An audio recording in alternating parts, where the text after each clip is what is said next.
Good evening and welcome to Poker Night Live, the show that reveals all the secrets of Texas Hold'em with two commentators for the price of two. And we're fully interactive here on Poker Night Live. We love it when you get hold of us in the studio with your poker questions. Do send them in to us on the following numbers. 62211 for the text, 62211 if you'd like to get hold of us. And you can email us at poker@pokernightlive.co.uk.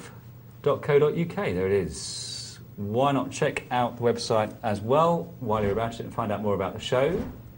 There's the address, www.pokernightlive.co.uk. Well, I'm joined tonight by Barry the Bully Martin, who is going to take us around the tables. I'd love to. Absolutely. Before I do that, I just thought it's nice to hear that you got your granny's teeth in, which is great. Thanks, Barry. Always like to see a bit of recycling going on. Anyway, 1-2 cash, here we go. Bit of a cash fun for us tonight here, no limit. Slightly bigger, but just as much fun. 2-4, no limit cash game.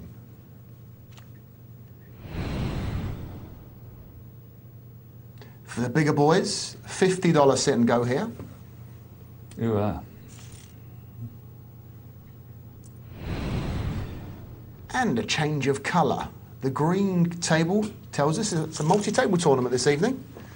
It's a $10 freeze out. So looking forward to seeing some of that a little later. Great stuff. 210 entrants to that multi-table tourney and $640 to first place. Not a bad return on... well, it's not going very well tonight, is it? I'm just going to take us straight down to the poker and let Barry talk for the next hour. Thank you very much.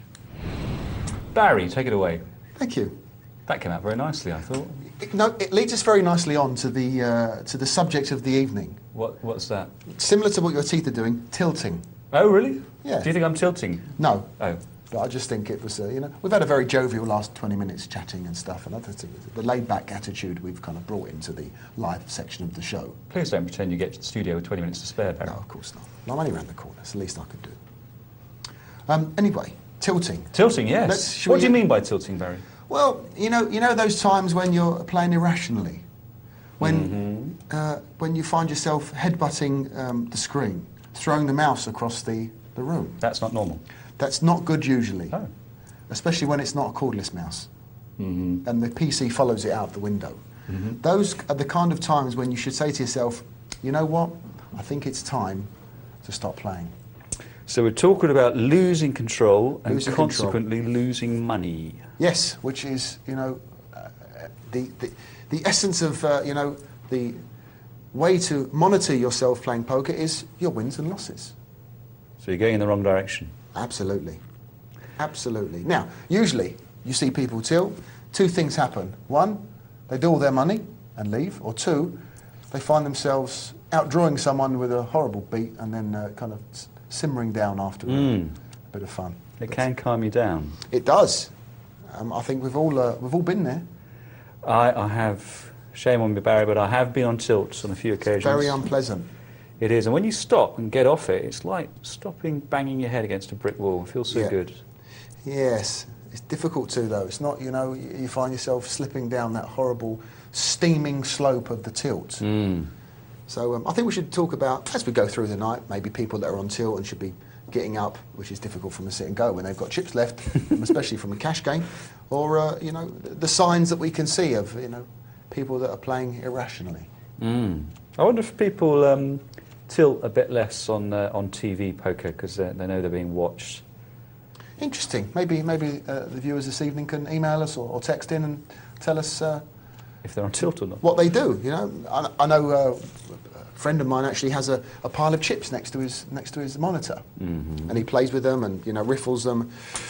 If he finds himself playing a little bit irrationally, he'll maybe throw the chips around instead of his mouse. I don't know. But, there are certain things you can try and adopt, certain good things you can do to stop Good yourself. practice, I think Good practice, it's cool. that's the word. Good practice. Okie dokie, well, we're going to be looking out for signs of tilt tonight. We'll be interested to hear your thoughts on the subject, whether you are prone to tilt, whether you're immune to it, what you do when you feel yourself, as Barry says, sliding down that slippery slope of steam. And also look on the other side of it. When you actually notice someone, when you're playing, who's on tilt, what you can do to maximise The payday. Well, look, hey, you know, poker's about, you know, having an edge as much as you possibly can, and you know, utilising that edge as much as possible. And if that's in financial terms, sorry to sound so, you know, mercenary, evil, mercenary cruel, indeed. You know, heartless. but hey, that's the game we're in. That's a dirty game of poker for you. It is. Well, down here we've got a $50 sit and go at the first level of the blinds, $400 in prize money, 200. Oh, I've become all silver-tongued, haven't I? Yes. 200 to the winner, 120 to second, and 80 to third. How does this differ, Tom, from the like $10 sit and goes and 20s we see on a regular basis on Poker Night Live? Well, the principal technical difference is that they have 1,200 chips to start off with instead of 1,000, so there's a bit more play. But to be honest, we see it full-handed, or largely full-handed, we've got 7 players still in, for even longer than those extra chips would warrant. And that indicates to us that these players are mostly playing fairly sensible, tight, aggressive poker. Because as I'm sure you know, Barry, when everyone's playing tight, aggressive, lots of pots don't go to a showdown. No. And people don't get knocked out. Aaron takes that. Yes, he's a regular and a regular winner, if I'm not mistaken, Mr. Haran. Yes. Not prone to tilt, I don't think. Anyone else you recognise? Albus. Albus, yeah, he's been around for, I don't know, ever. The whole poker site was built around him. He was just sitting there at his desk once. Making Jam, I know. The others, no, I don't. But Johan Haran and Albus Forbes can certainly play Making Jam also. Careful with Making Jam though, because he sometimes lets his wife play. So we can't... It goes from loose aggressive to ultra rock. Well, his standard for aces goes down a bit. Okay. To about ace deuce, I think. So let's see if we can spot any feminine touches to Making Jam. Have you ever made jam, Barry? No, I've never had the pleasure. Marmalade, I see. which is, I suppose, it's orange jam, isn't it? Yeah, with bits in it. Well, no, it's actually the shredless variety I made. Oh, was it? Yes. And how was it? Very nice. Good. Yes. Actually, I didn't put enough preservative in it. It actually went a bit furry after a while. Did it? I didn't fridge it. And unfortunately, I found out after about 7 bites of my toast that there was like small bits of penicillin and fur and stuff on it. But hey ho, I didn't get a cold for 3 weeks after, so obviously done the job. You're obviously getting up too early in the morning if you're not noticing these things. Yeah. Yes, well, when you've got 4 kids, getting up early is an absolute done deal. Even after a night on Poker Night Live. Wow. Do your kids know that you're a TV celebrity, Barry? You know, the first time, in fact, talking about that, it's going to be a year, isn't it? Do you realise that the birthday party's coming up soon? It is, yeah. I'm angling for a free bar myself. Unfortunately, I spoke to Sam today and it's not going to happen. No. Yep. With our huge budget? Oh, I know. They may pay for the bar, but you're not getting a free bar when you come to the club to play, which I believe you're coming. So have a bit of a couple of sit and goes, a bit of fun. Are we off down the gut shot, are we? We are. Oh, a bit of fun. So it should be a bit of a crack night, actually. I'm looking forward to it. And is the gut shot going to be open by the time we come around to our first anniversary? Or Absolutely. Will it be closed down by the fuzz? No, well, that sounds painful, but no, it definitely won't be closed down by the fuzz. If you're referring to our ongoing situation with the Boys in Blue. CPS, well, the CPS are currently... No, the Boys in Blue have now done their job.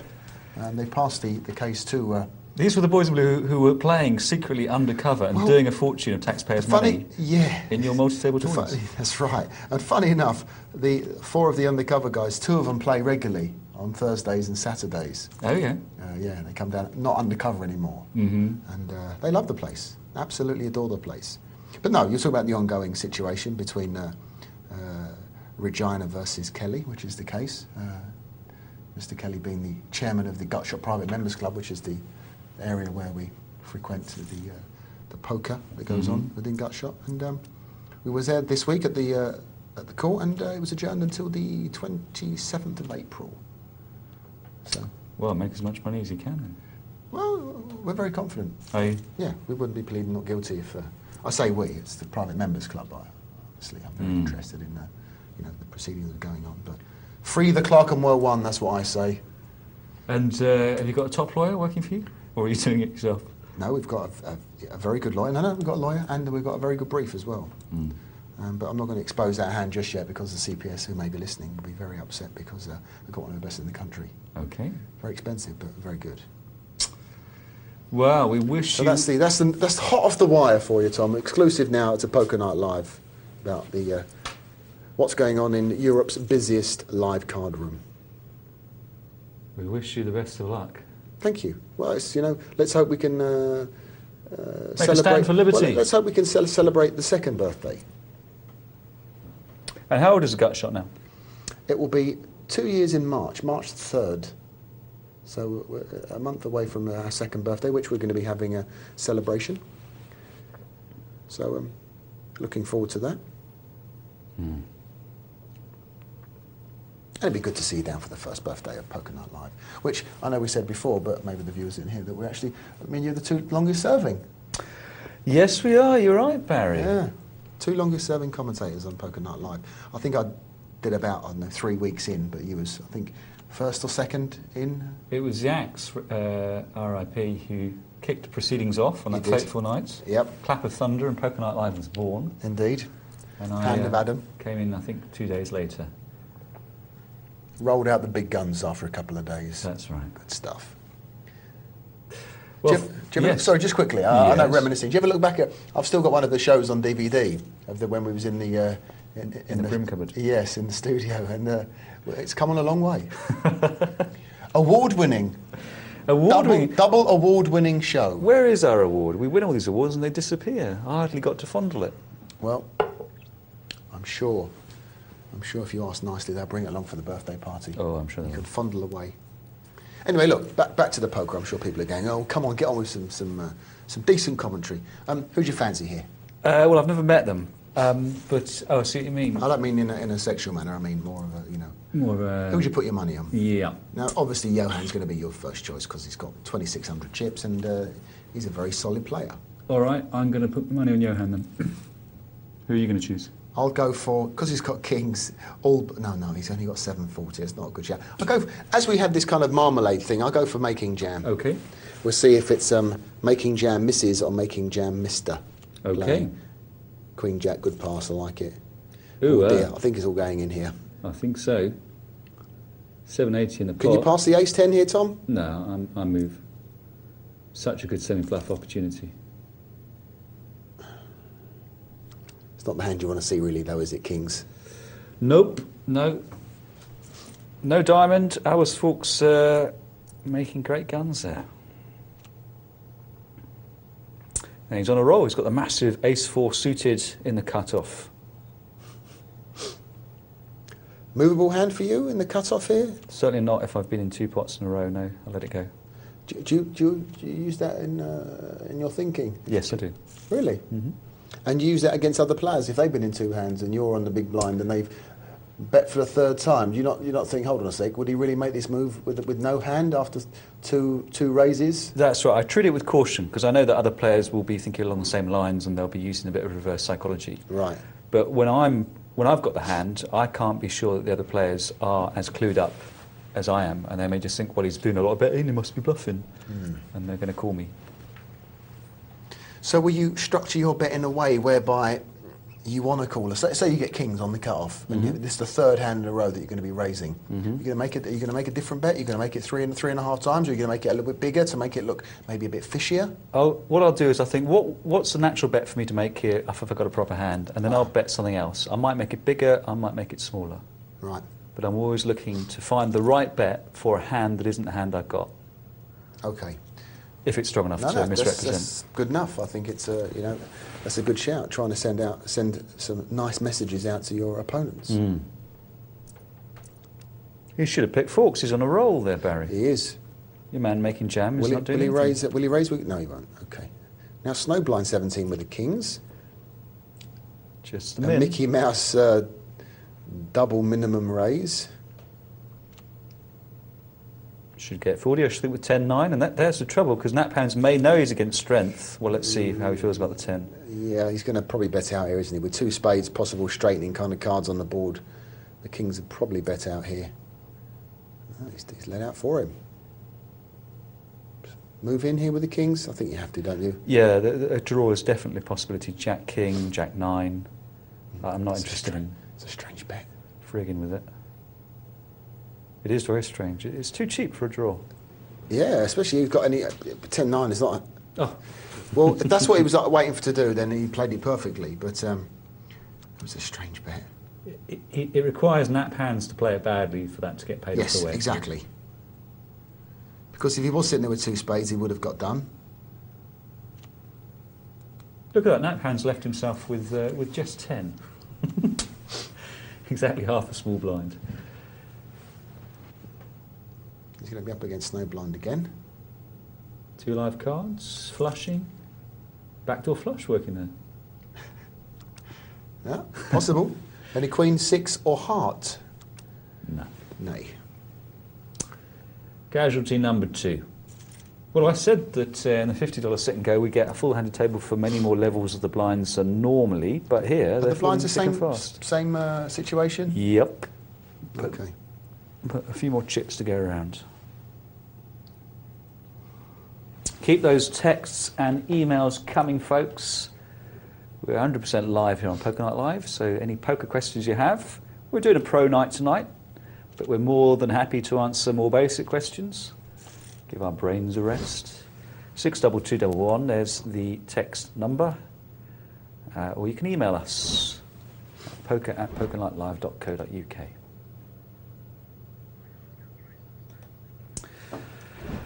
Back to the game.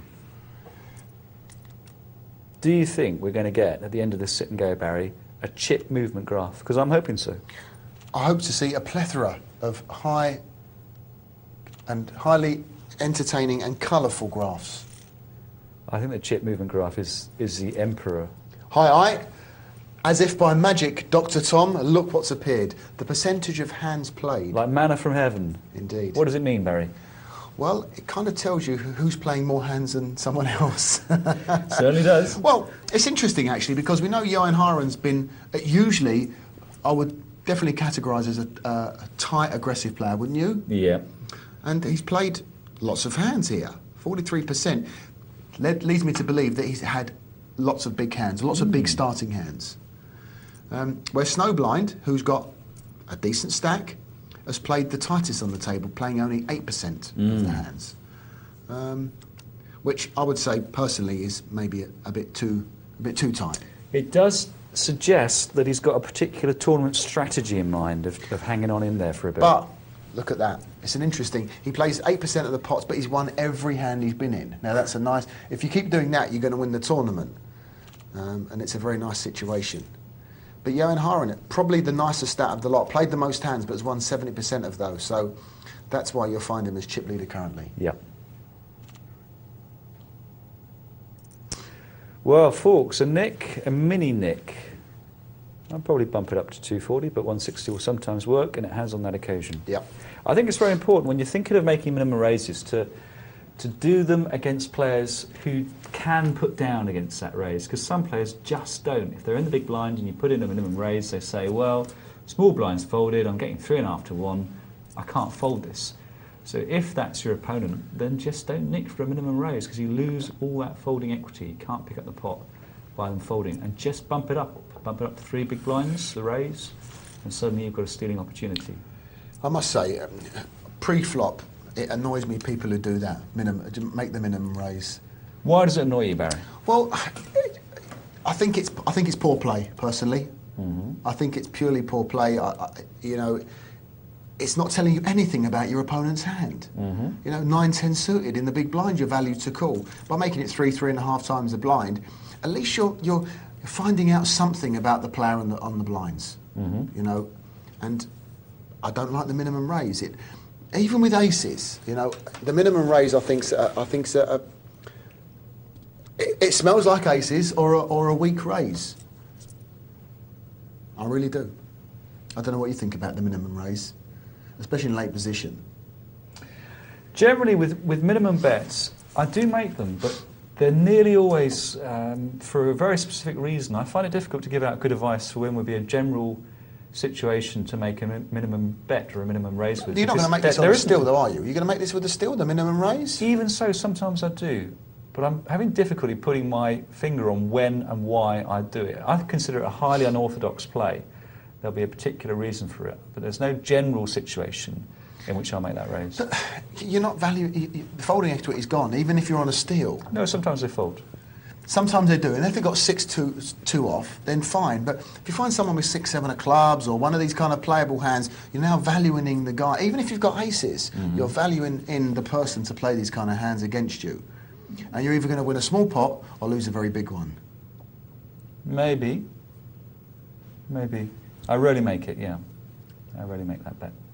Yeah, me too. The only time I make this bet is when, say I flop the nuts and, you know, I want to throw in a bit of a curveball. Guy bets, I don't know, the pot. And then with the minimum re-raise there, I think it's a good bet.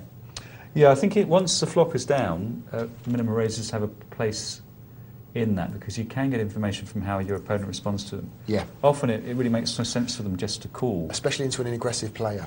I find the minimum raise really works very well. Uh-huh. And do you use it to provoke a re-raise? Absolutely. Yeah. Especially if I've got a big hand, maybe I've hit a set or you know, I've flopped the nuts or I've got a massive draw up and down straight flush, something like this where I want to get all my chips in. That's what Snowblind did. He put in the minimum raise of 200, which Nat Hans put in with his 10, Yep. and got the re-raise all in. Yeah, but he didn't hit a big hand on the flop. He's only got a pair of kings. He's not hit a set of queens or, you know, whatever he's hit. Yeah, dangerous. It is a very dangerous play. And I'm not going to do that with just the hand that he had with just kings. I'm going to make that play when I've hit a really big flop. Top two at worst. Absolute worst. And that's if there's no draw. Yeah, nice when he moves all in, but if he doesn't, you could have given him the pot. Yes, indeed. Now, Fawkes is in the small blind with Jack King, facing a limper. I think he's just going to make up here. I wouldn't feel too confident about raising it'd be interesting to see what Snowblind does, considering we've identified them as pretty tight player. I like that play with ace queen.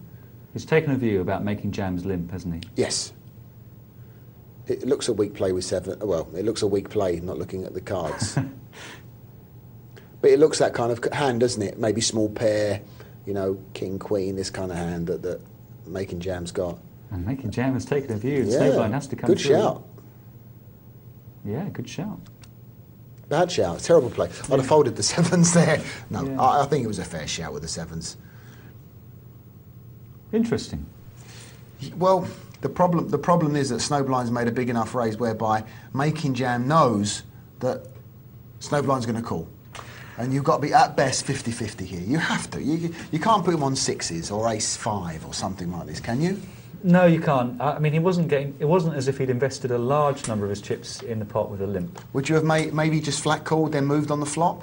No, I'd have folded or moved. I think I'd have probably folded for the reason that you said. Yeah. I'm not getting nice. You know good you're going to follow-ups. get a caller, no.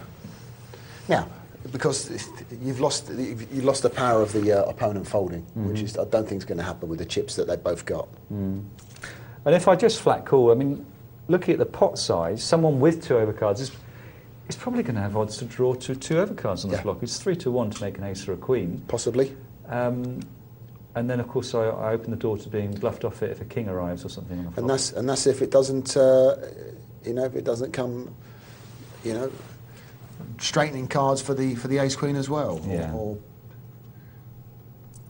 Snowblind could have easily had an overpair to the sevens. All we could say is that he got the odds he needed because he was a slight favourite, but not by much, and it could have been quite different. I wonder why he limped in the first place. I mean, when in the tight, aggressive part of a tourney, I never ever flat call with pocket pairs. Certainly not under the gun. If I've got 7 or 8 big blinds, You're moving in. I just can't see the merit in it. How big? Okay. What Okay. happened is I've got 9 big blinds, I fold them. You're making jam. Okay, you've got 7 big blinds. You're under the gun. You've got the sevens. You're gonna. I fold or I push. Okay, what would you have done? With the sevens, Are they big enough for you to how push? many pairs have we got? I might well fold that, Barry. I'd rather watch the button go past me and make Me a move too. with King 10. Yeah, me too. On the button or on the cut off or something, because the blinds they were 81-60, so they had over 1,000 chips, didn't they? Yeah. Like 1,300 or something. So a fold wasn't a poor play with sevens. I think he had 7 big blinds, was what he had. Yeah. Interesting. Well, look at this ace king suited and attacking Johan Haren's big blind. Whoa. The twos can't pass, really, can they? No, he was in too deep. And Haren should let this go. Absolutely. Very good chance he's dominated. He isn't, in fact, but a very good chance. Also, he, of course, gets in the money if Nico gets knocked out. Wonder why he thought so long. Well, it's looking pretty good for Johan Haren and Fawkes and Snowblind. They're all in the money.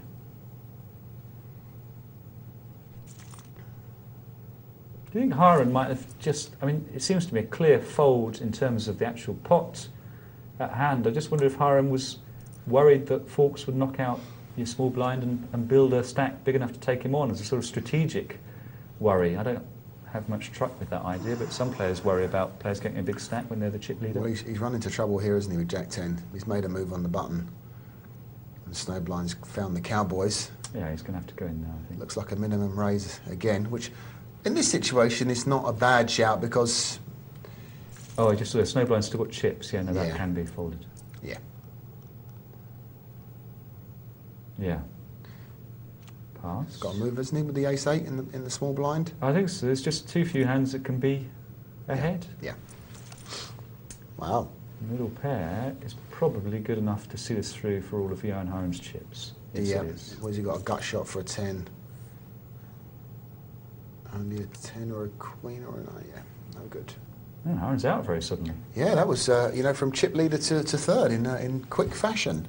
Both are punts. And Snowblind, you've got to give him a little bit of credit. He's definitely moved the gears, hasn't he?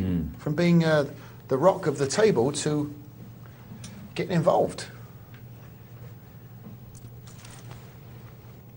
He's had kings twice, which is always very helpful.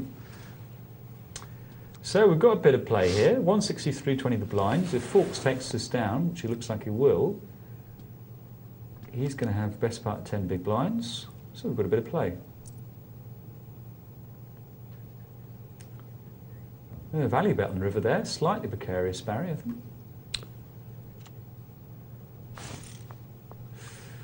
And doesn't get paid, so no harm done. Oh dear, this could be carnage here. It'll probably end up as a split pot if they do get themselves all in with those low kickers.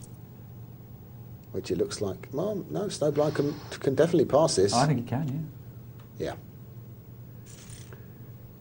Aggression winning this one, for sure. Yeah, it's the guy who gets himself all in for a decent bet that takes it there. Softly, softly. Both players miss. Both could be trapping a king here. Wouldn't surprise me to see check, check on the flop. There it is.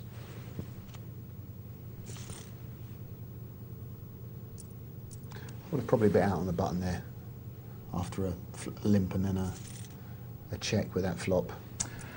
Yeah, I can see your motive, because if he's got nothing, he can't call. But no. I'm just slightly worried about that it's a bit obvious. There's a possibility he's trapping, and there's a possibility he might raise me on a bluff. Well, Albus hasn't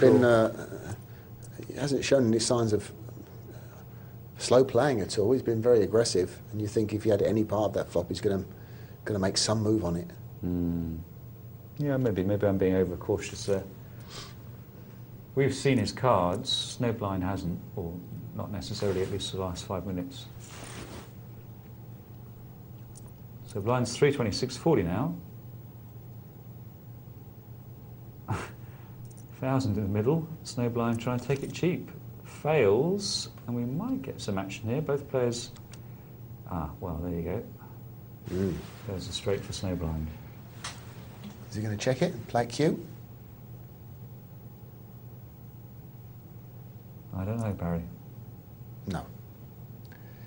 Bets a little under the pot.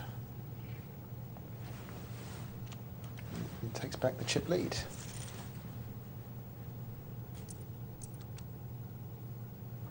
This could be interesting. So Albus fancies the king-9 in the small blind here. He does. I think Snowblind's going to call this very quickly. And it could be all over. Looking for a king or a 9. Or Snowblind will take this one down. And he does. Well done. Well done, Albus Fawkes. Well done, Johan Haren. And that's a nice profit for Snowblind. He takes $200 for that very quick set and go. Easy if you can do that regularly. Ah, here it is. Fantastic. And yet, all we've got is a Legends. Quite remarkable.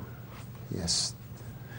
I said that Poker Night Live's moved on a lot in the years. We've really pushed back the can't even get an Excel spreadsheet on the screen. Sorry about that, viewers. What can we do? It's a bit unfair to tease us and the viewers like that. But That's hey, right. What can you do?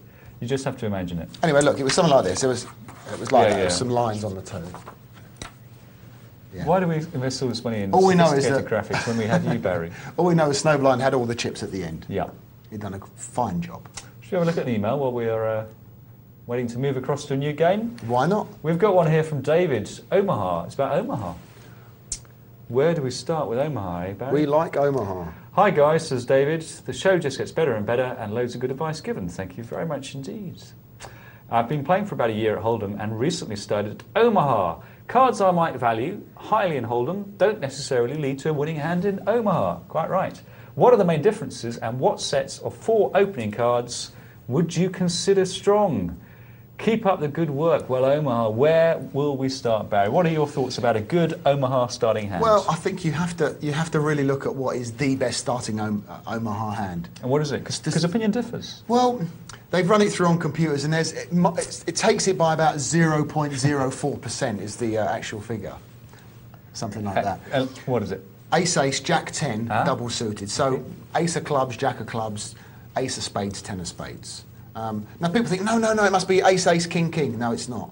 You've got straight possibilities, you've got flush possibilities, you've got, pair of aces, which is very strong. And then going down from there, ace, ace, king, queen, ace, ace, queen, 10. The big cards with aces in that are double suited are the strongest hands to play in Omaha.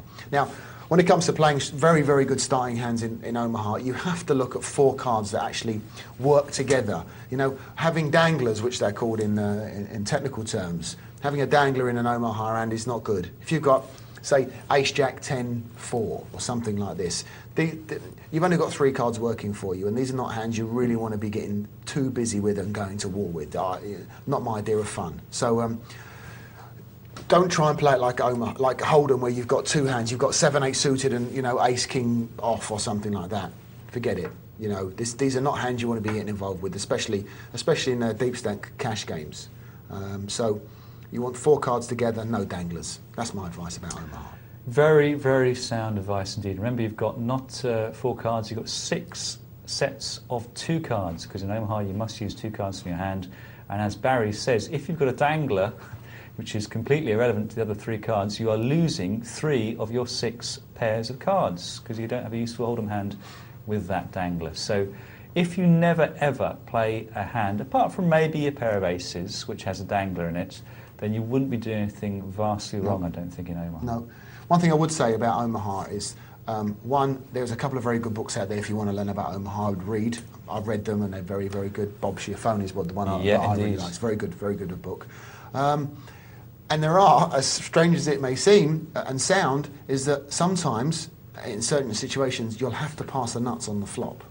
For example, say you flop the nut straight, but you've got nowhere else to go. You cannot improve.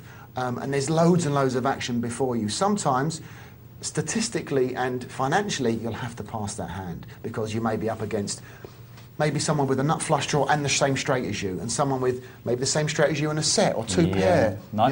So it's a very strategic game, and something that I love playing Omaha. It's definitely the next step up from Hold'em. Takes a little bit longer to learn and a little bit longer to master. But definitely something I would suggest to all Hold'em players is to give Omaha a spin.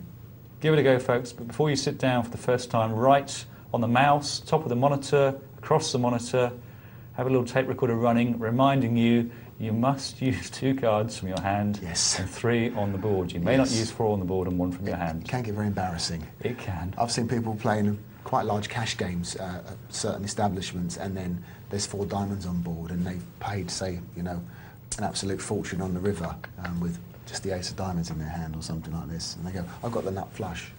Oh dear. And it sometimes can be a very good bluffing situation where you've got the ace of diamonds, no one else has got it, and the ace of diamonds is the nuts. You may get away with it. But in this case, the guy lost about £4,500 with what he thought was the nuts, unfortunately. But that's a very good point. 2 cards in your hand. We've only got hold of them, unfortunately, tonight, but we are going to go down. We are coming. Omar is coming, isn't it? I believe Is it? to Poker Night Live. So the powers that be. I've heard from mixed upstairs. rumours. No, they said they're going to try it. Okay. We're going to have a look at some cash. It should be fun. Oh, it'll be terrific. I It'll be real can't fun. wait for Omar to arrive. Yeah. We're going to have a blast. Yeah, it should be fun. Imagine imagine the graphs. Oh, the boys are going to be great in the studio. They're trying to work out, pre-flop action, and it's all going to be. As you can see, Mayhem. Barry is getting hot under the collar at the prospect excited. of Omar's statistics. So we're going to calm down with a bit of 2-4 cash. Or crash, possibly. 2-4 crash. Is that a new game? Is that like Omaha? We've got no chip movement graph, we've got no poker. We're having a good conversation about Tom, Omaha. who needs poker when you got us? That's a rhetorical question. Please don't send Do you want me to do another replies. email? Is that what you want to fill Let's in? do that. Let's have a look at some emails. Suddenly the whole world decides Couple of pros, not eh? to play poker. What else? Muzzer says, "Hi guys, I love the show. I'm addicted to it nearly as much as the poker. I've been playing 3 months, mainly low stakes sit and goes, which I thoroughly enjoy. It's good to enjoy poker. Good. It's a much neglected part of being a poker player is remembering to enjoy it. Yep. I still have the money I started with on all 3 accounts. I'm breaking even. Fantastic. That's great because you're beating the game, you're just not beating the rake. So that's the next step. I've just started playing low stakes cash games. I thought I'd try these as I often hear you say the main reason to play should be to make a profit. Yes, we do say that, don't we? It's the only way you can actually work out if you're doing things correctly or not. Yeah, it doesn't Really? matter if you're playing for profit or not, but it's the only way you know if you're winning. Correct. Yeah. Yep. It's the way you keep score. The problem I seem to get in these low stakes, no limit cash games is it seems very hard to get any callers when you have your good hands. Wow. I try mixing up my raises from 3 times to 6 times the big blind. They nearly always fold. And so often we get exactly the opposite complaints. People That's saying, unusual. I can't get them to fold and they always outdraw me. The only bet that seems to get action is 2 times the big blind. And then you get too many callers and you don't know where your pocket rockets or cowboys are. Aces or kings for the uninitiated. Do you think if I play at the next level, where the blinds become worth stealing, the action would improve? Or should I look to master 1 level before I step up? P.S. Keep up the good work. I don't know what to say, Barry, because although I don't play very low stakes, I believe, and I think I'm right in saying that they are too loose, not too tight. Usually, the lower you go down, the loose aggressive that they get. They tend to anyway, especially. But if he's talking about he's not getting any callers, it would led me to believe that maybe you're quite easy to read. If you're saying you're making raises with aces and kings, and that's all you're playing, well, if I'm sitting at your table and you raise, I'm going to pass. I'm going to pass pretty much every time. Because 1, you're making it very expensive to call, 3 to 6 times the big blind, and 2, I can kind of put you on a hand. So, maybe advertise on the table. Show a hand occasionally that you've raised with Jack 4 or, 7-3 or something. Try and mix it up a little bit. If that's the case, that you're not getting called, start showing some bluffs. Be caught occasionally, and then you may get paid. Yeah, just loosen up a bit. And to be honest, if you loosen up a bit and they still don't call you, then happy days. You're going to make money just by nicking Keep the moving blinds. in. Great stuff. Well, let's see if we've got that 2-4 game now. Oh, we put some coins in the meter. I think so. Yeah. Excellent work. Let's have a look. Here it is. And it's Moojuice, Golden Jaguar, Shay Given, Albus Forks. Look, he loves it, this boy. He loves it. Sitting down here at a 2-4 cash game with his 120 winnings from the sit and go. And Mboton with the ace-jack suited, and the classic 4 times the big blind with a hand that you really don't mind if everyone folds against you with. And quickly. And I think they are going to fold. I got it, kids, has not got it, and should chuck that in the bin. Unless he suddenly is infused with the spirit of Gus Hansen. Trouble is that the spirit might leave him on the turn, and then he won't know where he is.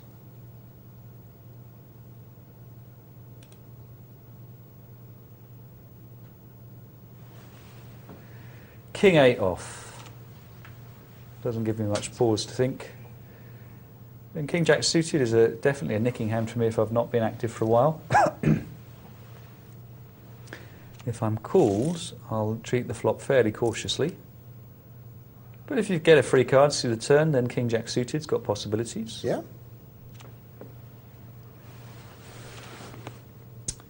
Fold, fold, fold. And probably a wise fold there with 7-10 off by given. Albus Hawkes gets a walk. How are you going to play these queens, Barry? Let's have a look. We're not probably going to get anything action before us, so 12, 15, something like this. Yeah, me too. I'm going to put in my standard bet. Yeah. And how do you feel when they all fold? Melancholy? A little. You know, you got the third best hand in Hold'em. You'd probably want one caller praying for a 10 high flop and take it from there, really. Mm-hmm.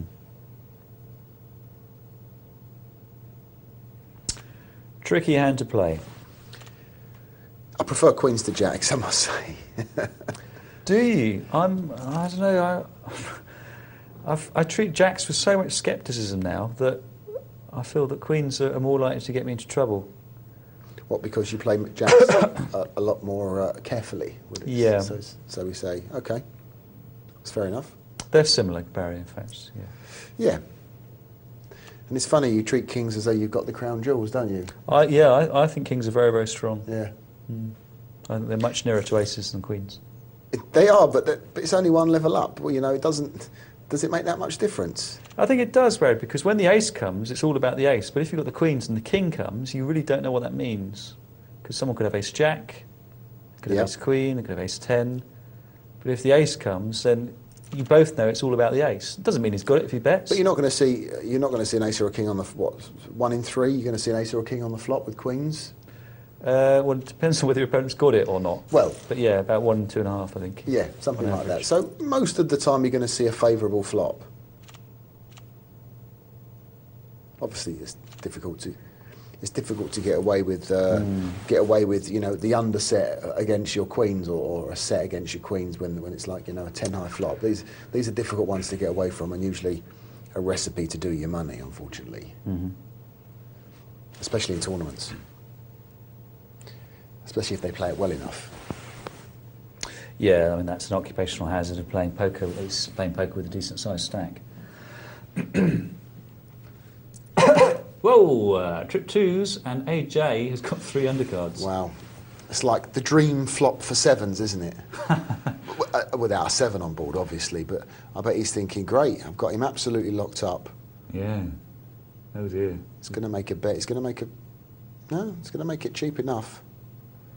And he's in danger of putting his opponent on a draw.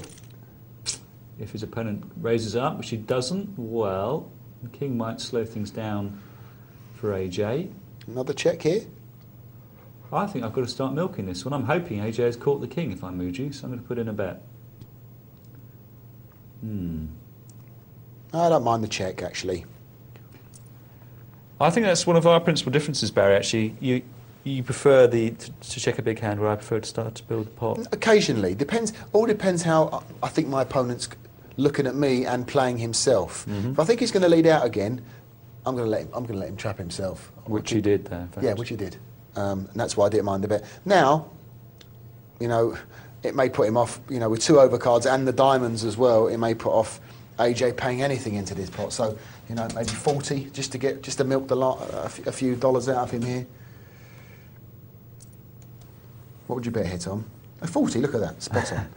40's about right, because although it looks a bit like a semi-bet, it's still actually quite callable. Well, I think with 7s you have to call it, don't you, really? Or does he? It will be a good discipline laydown. I think he did call it, yes he did. Nice spot. Yeah, I think he played it very well. I read a post on the Poker Night Live forum not so long ago speculating on whether it could be a winning game strategy in Hold'em only to play, and that means also folding ace-king. before the flop if you don't come in with a big blind. Me, I think it's a very good shout. Really? Yeah, I do. I think... Provided they don't know, of course. That's your strategy. Of course, yeah. But I think playing pocket pairs, especially even the smaller ones where you can hit sets, which is, I know it's only going to happen 1 in 5 with a pair, but much more profitable than Ace King when you do hit, and a lot easier to fold. I find.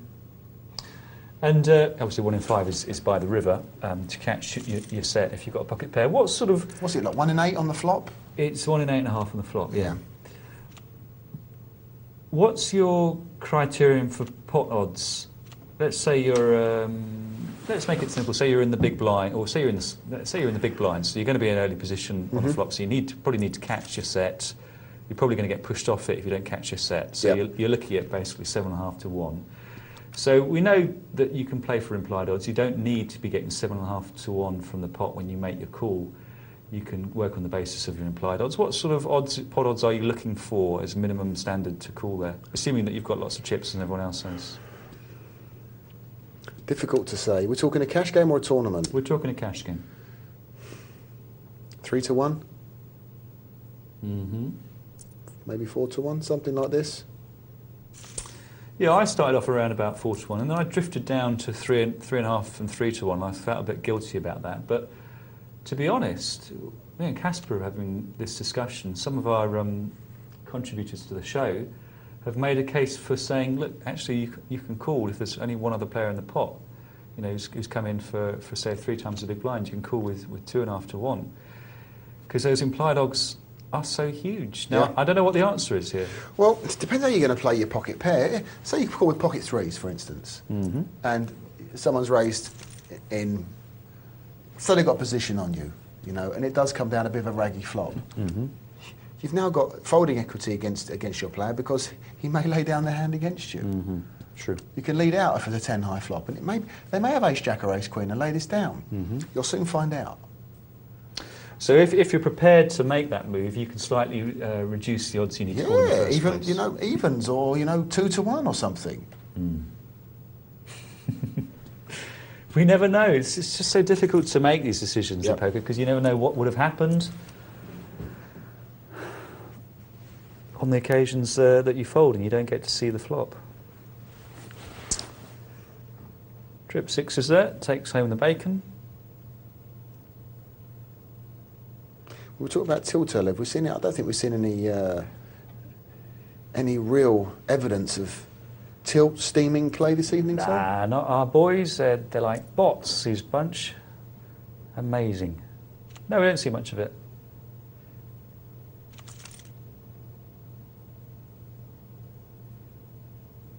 And I got it, kids. In the best position to represent an ace of the two, but chooses not to. And going to face a bet here, and those aren't the odds, in the words of Obi-Wan Kenobi, that he's looking for. No, not to hit his 4 outer.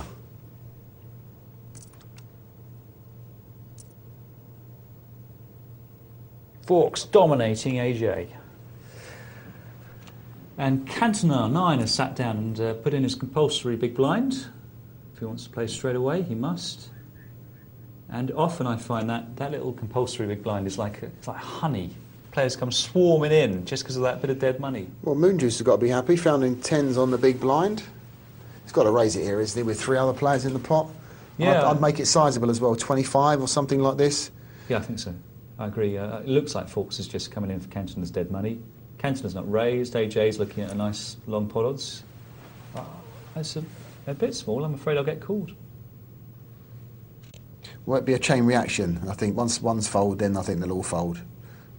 And there's Cantona chasing the Maybe 4 AJ, he put in. Yeah, it's a good flop for 10s. Cantona found himself with a gut shot draw. Moonjuice has got a bet out here, hasn't he? Yep, absolutely. Nothing to be had from giving Cantona a free card. Nope. Oh, lucky old fish. Oh, dear, dear. Bit of a stealth queen as well, wasn't it? It's kind of under the radar. And he's got a raise here again, because that queen probably hasn't helped Cantona, and the draw hasn't arrived. And he's checked, but will he call? Wow. Not 100, I don't think.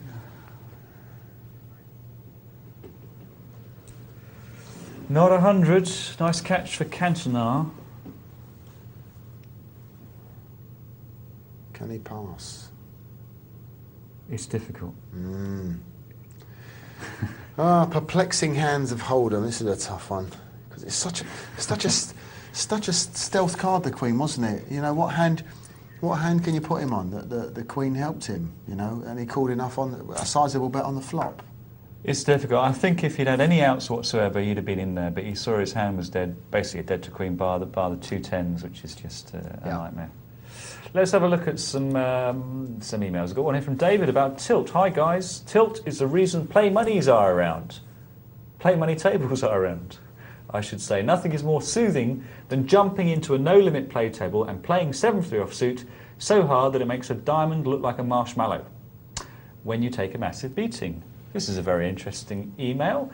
On the other side is someone putting you on tilt as they just saw your 2-pair get beat by a higher 2-pair.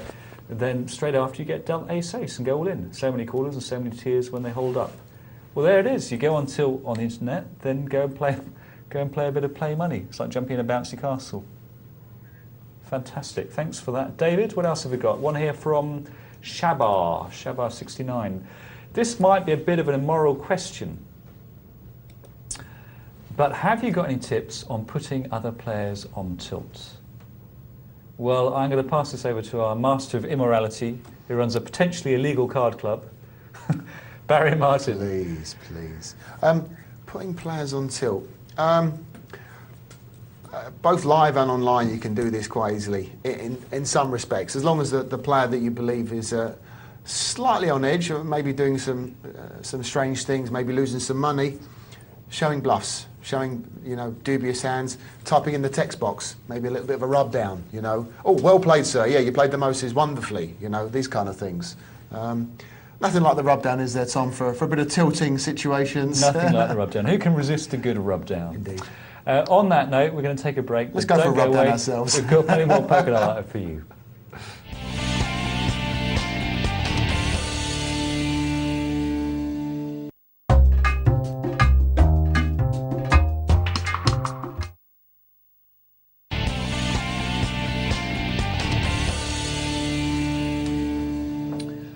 Welcome back to Poker Night Live. Let's have a look at a few emails then. Making Jam, who was on the sit and go earlier. He was. We criticised his pair of sevens play. We analysed it. I think you were a bit more generous than I was. Yeah, you said you didn't like limping with sevens. I said, well, it's a playable situation. But we kind of come to the same conclusion that you were never ever going to get the... who was it? Snow Patrol. No? Snowblind. Snow Patrol. It's a band, aren't they? Something like that. Snowfellow, your snowman, to pass, because you never have enough chips to make him pass. I like the play with sevens if you've got enough chips to make the big blind pass after he'd raised, but they didn't. So the best possible situation you can find yourselves in is to be a 50-50 shot. Well, let's see what Making Jam has got to say. He has exercised his right to reply. Hello all, he says. Great show as usual. Firstly, that was me, not the wife, playing tonight, and it's very big of you to say that. Just to explain my play with the 7-7. I limped because I felt I could best judge my next move by seeing who raised me. When it was snowblind, I was fairly sure I was against overcards, ace queen, ace king, ace jack, as snowblind tends to slow play big pairs. I re-raised all in, almost certain to be against overcards, not an overpair, and wanting a call. I know it was 50-50, in fairness, slightly better, but I was happy to gamble. Well, if he's correct in making that assumption, he's correct. But, 8s, 9s, 10s, are they big pairs? I don't know. I don't know about that. You're either going to be 50-50 or a bit of a dog. Do you want to take a 50-50 shot on the bubble? Not with much. 7 or 8 big blinds? No. I can't. I just can't understand that situation arising and it being a successful play on a regular basis. Let's think about how it could have been profitable. Say someone else had raised him, he'd have got away from it. Okay, he's no better off than folding them. I mean, the best situation really, because he's not going to force all the players out, is that he's raised by someone who he knows to have overcards and he puts it in on a 50-50. There's not much room for any sort of positive, seriously positive expectation, is there? Yeah, pass. I mean, pass is a clear one. Pass the sevens or move in with the sevens. Yeah, that's the other one. Hopefully ace 10's going to lay down against you. Exactly. Maybe with snow blinds, big stack in the big blinds, you're always going to get a cooler and a 50-50 shot, or 52-48 or whatever the situation was. But, you know, well, there you go. There you go. Well, maybe, anyway. Maybe in the money you can make that play. Maybe, you know, it makes a bit of a difference if you've made the money and you're playing with profit. But sure. Okay, Pokerface242. Hi guys, my name is Pokerface242. Okay. Doring. No, she's not calling me Doreen. It is Doring. I just wanted to point out that I'm a female. I was watching a rerun of a money tourney with me there this morning, and you guys thought I was a man. Well, we do apologise, Doreen, for mistaking you for a man. I've done it before. It's always very embarrassing. I also want to ask you what is the best way to play pocket aces. I was playing a sit and go play chips. I was sat with ace in my hand, and I just played the standard blinds. Then after a flop, someone raised with queen 4 in the hand. He raised 260, so I called and went all in. He called and had nothing, even after the flop, and the river card gave him a... Is this a bad beat story, Doreen? Because we don't do bad beat stories. We do, you know, questions looking for analysis. We don't do sympathy, do we, Barry? You know, it happens. How I get my aces busted. So do I. Yeah, do you feel sympathetic for people? No, I go on till. Okay, how should you play What do you aces? expect? You're playing a play money site. Please. No sympathy. Sorry, Doreen. And if you do play on a play money site, then I mean it's going to happen. So there's no right way to play them. Stick it all in. Sorry, that seemed very unsympathetic, but we must discourage bad beat stories because you know we've got to set an example here on Poker Night Live. I think I've done enough emails. I'm scared I'm going to open up another one. It will turn out to be a bad beat story. So let's go down to a $30 tourney. Should vet them first. I know we should. Yeah. We need a spam bad beat filter. Could be the new thing. It could be. Yes. Could like buy a pair of headphones for people to stop telling them.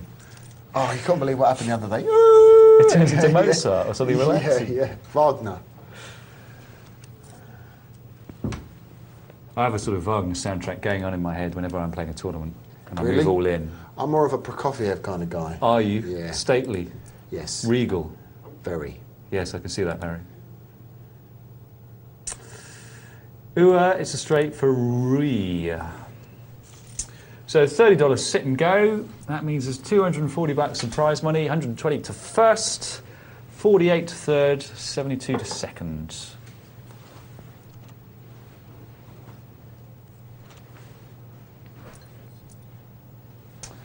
Roly-poly. That was Gilberto in 1980. Look at this guy. He's been playing pretty much since the inception of Poker Night Live. I think he's moved up the stakes a bit. In the old days, we used to watch $2 sit and goes. We did? Or they're $2.50. I can't remember. $2.50, I think, weren't they? Maybe it was. Well, $2.50 to sit down. Yeah. Yeah. Bit of a stitch, isn't it? Difficult to come over that edge. Do we see any 25-50 games still? Do we see them? We don't see them so much, Barry, actually. You're right. We do see them sometimes. Yeah.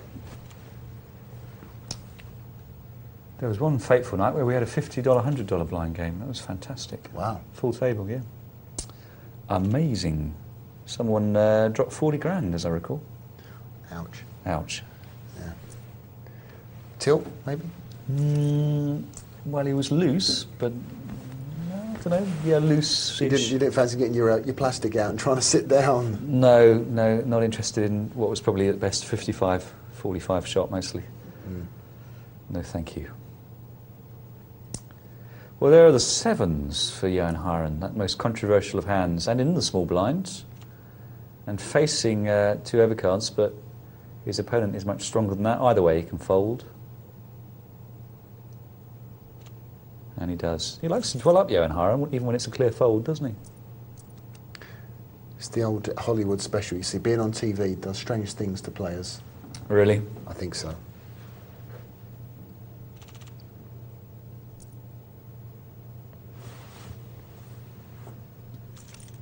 Ooh, Nice top flop. paired up and down.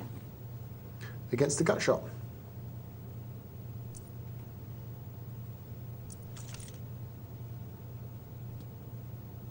It's a strong old hand that Harlow's got. Except against a high pair, he's going to get respect.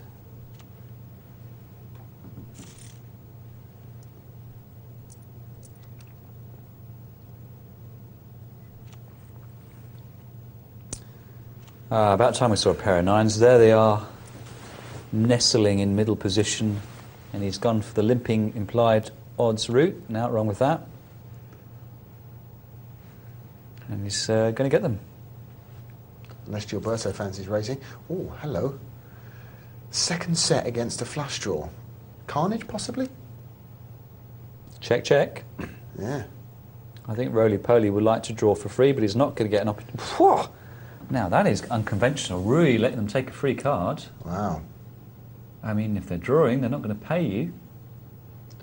I don't like that move. No. Was he hoping for a raise? He's got from two clubs, Roly-Poly? two diamonds. Now a jack beats him. Any two clubs beats him. Very dangerous. Yeah, it doesn't matter that we can see that Roly-Poly had the flush draw. The point is... There's trapping, and there's trapping yourself. Yeah. And on the turn, it's his last chance to get paid.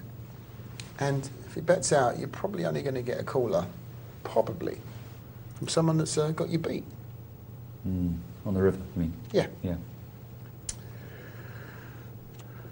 You may get a caller from, A mug. river to two pair or something. That.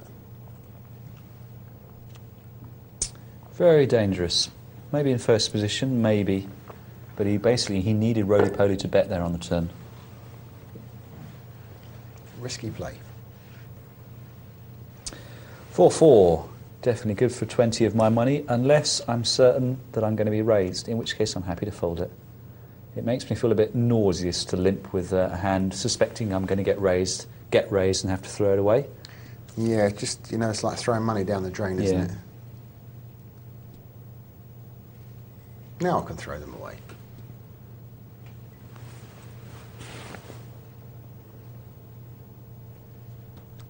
Now the king plays it very... He's checking again with top pair. Well, look what happened. Yeah. He's not going to be a happy bunny.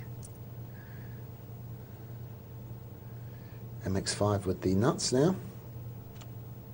Good lay down. Lets it go like he had filth. Now, how did he do that? That could be a draw. Was he? He'd flat called with king 3 suited, then lets it go when he hits top pair. Very interesting. I mean, I'm full of admiration for the laydown under the circumstances, but as you say, Barry, if he's going to call with it, Yeah. and then let it go. I mean, fine if he was in the big blind. What was he looking for? Was he looking for a flush, and that was it? And the chance of hitting a flush. Very strange. Maybe he was looking for a situation.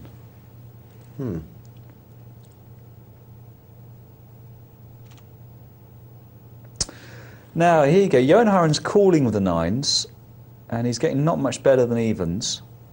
On the other hand, thinking about it, it's not necessarily the case that he's calling to make a move, because if he's calling in position for a reasonable bet, there's a reasonable chance many flops will be checked to him. So he's got better than the standard 7.5 to 1. Now it's come with an ace. It was an easy situation for him. And Ruud decided to lead out this time.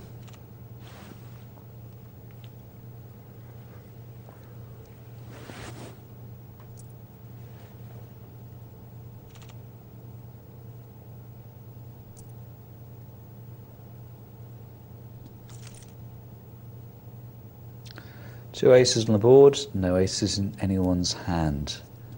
And I don't think there's going to be any action from 4-7 or king 3. Harlow has to bet here, doesn't he? Check, check. I know he's got a gut shot draw, but nothing else. And I'm going to check it and bet the turn. That's what I'm going to do, Barry. No, I don't mind the bet. Yeah, no, I'd probably bet out. Be done.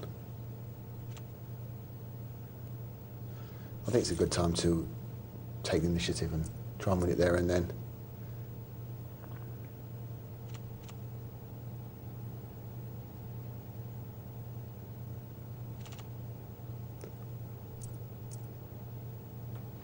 Just a limp from the button, and he's got himself a gut shot on top pair. Not a bad flop. He doesn't want to make two pair though. No. Is he going to bet out?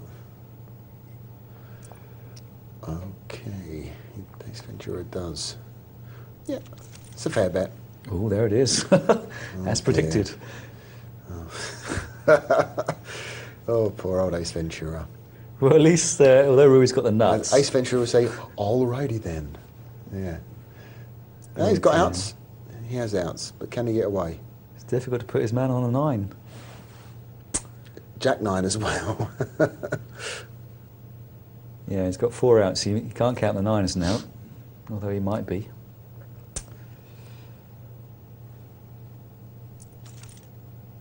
Oh, he's feeling a bit worried now, Ace Ventura. Can he lay this down? Now look, he's got 2 pair. The ace there makes it even worse for him because he may have to call a bet thinking that Rui has caught an ace. And he does call a bet. I think Rui could have got all his chips there, in fact. Maybe Rui was worried about ace kicker, 2 pair. Oh, of course he had ace kicker, 2 pair beat. So, yeah, a bigger bet. He had the nuts. A bigger bet, I think, could have been paid against many hands.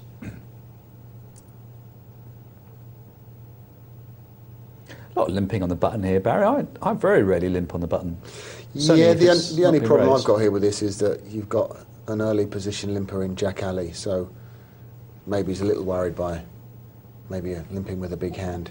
Yeah, an ace falls. Well, there it is. I mean, if the guy bets big, he might have to fold it. Well, it's a position where the ace would have to bet with this kind of flop. So you have to think your ace is good now. It's been checked to you. Because even ace king's got a bet with 2 diamonds out, I think, don't you? Yeah. So, I mean, if he's going to play the ace, but yeah. if he's raised, he has to throw it away. So yeah. it's a funny old hand to play. I certainly prefer King Queen, and I'm not a big fan of that. But it's funny how many times you actually. It's funny. All right, irrelevant. He's actually flopped the nuts, but it's a hand that's overplayed on more than one occasion. I see, especially in the smaller limit games. First book I ever read about poker was Big Deal by Anthony Holden, and he specifically says King Queen is a dog. Yeah.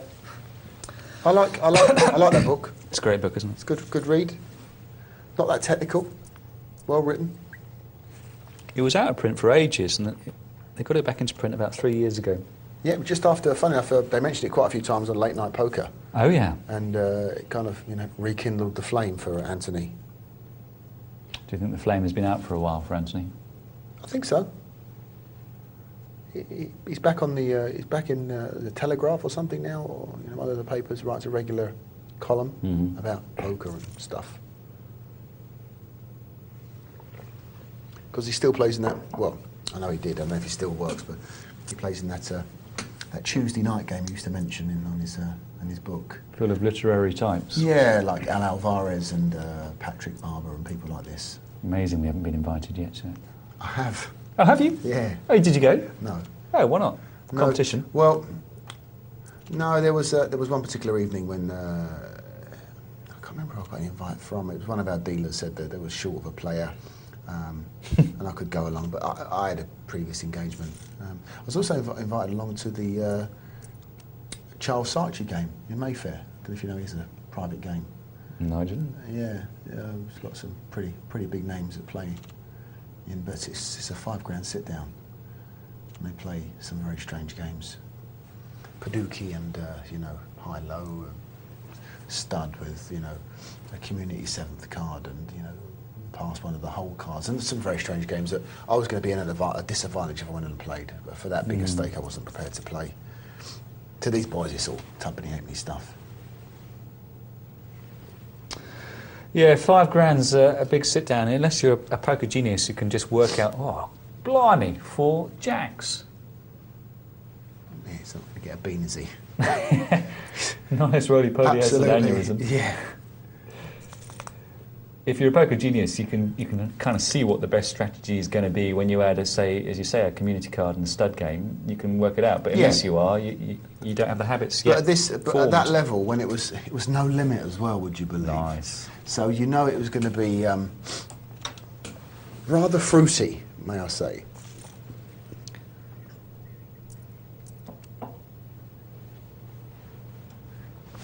Ace King, King Jack suited. Barry, put your bikini on. We've found a new job for you. Can I be like the weather woman? Yeah, bikini and a clipboard, I think. Okay. Get a breast enlargement. Here it comes. The interactive stats. It's all new. We're pushing out the pushing the envelope of. Here we go. See, I'm going to look across. Mm-hmm. You're on. I'm going to try and do this. So here we go. Here's the leaderboard, as you can see over here. Okay. I don't know if this works very well because it's going to. It's beautiful, mate. So we got the top here. We've got Rue 18, Rui 18, and Gilberto leaderboard 11:30. Looking very good there, Tom. You're doing this very smoothly. Ace Ventura down the bottom there with only 370. Uh-huh. And modern technology for you, our wonderful leaderboard. Thank you very. Did that very work? much, I don't know. Barry. Is it something we can keep in Poker Night beautiful. Live? You should do more blue screen stuff. Well, yeah. See, I want to point in the wrong way. I don't know if we can bring it back. And my idea was to do it. My idea was to do it the other way to try and have some comic value. Look, quad fours. No way. Split pot. It is a split pot. Ace King, no good. It's all fixed this game, and both players know they've got the nuts. Okay, so just going back to the leaderboard, obviously, you know, I like to use my professional, my highest professional values here, but I was going to do it this way.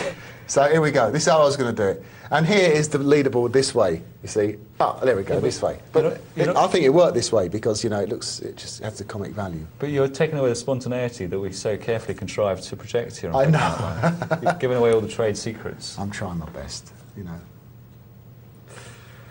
Ah well. Thank you, Barry Martin. Kids and animals. Which am I? No, I'm just saying it's you know, they stay in the studio. Kids and animals, don't work with them. Yeah, but there are no kids or animals in the studio. Well, no, not in here. What's your point? In the control room. I still don't get it. No, exactly. Ah well. That's what I mean. One of life's great mysteries. Anyway, look, it's 2 sets of quads while we've been jabbering away. That's the first time I've seen someone, I think on Poker Night Live, make the nuts with quads on the board. Yep. And have it split. What are the chances? I'm going to send an email out to all of our viewers asking them to work out the odds for me. It's pretty easy to work out. Okay, I'll send it directly to you verbally. Thank you very much. It's an interesting one. The pocket fours fold them away like it was 2-3. Do you think Harlow Kid is from Harlow, Essex, or Harlow in the west of England? Hi, what's this?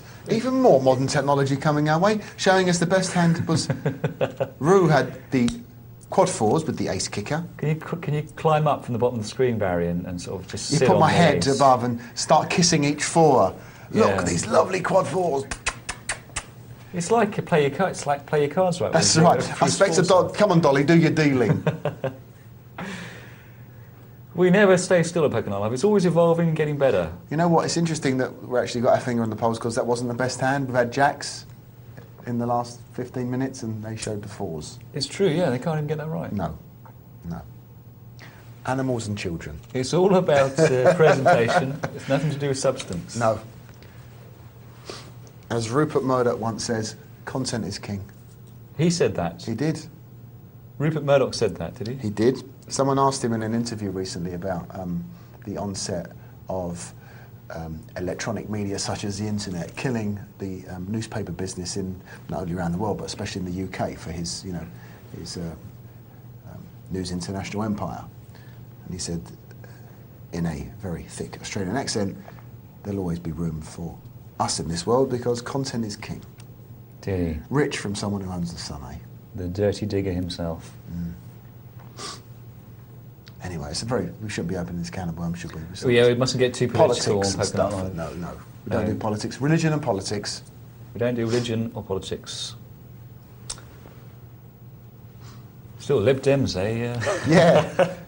Yeah, the priest has become a Lib Dem. What do you think?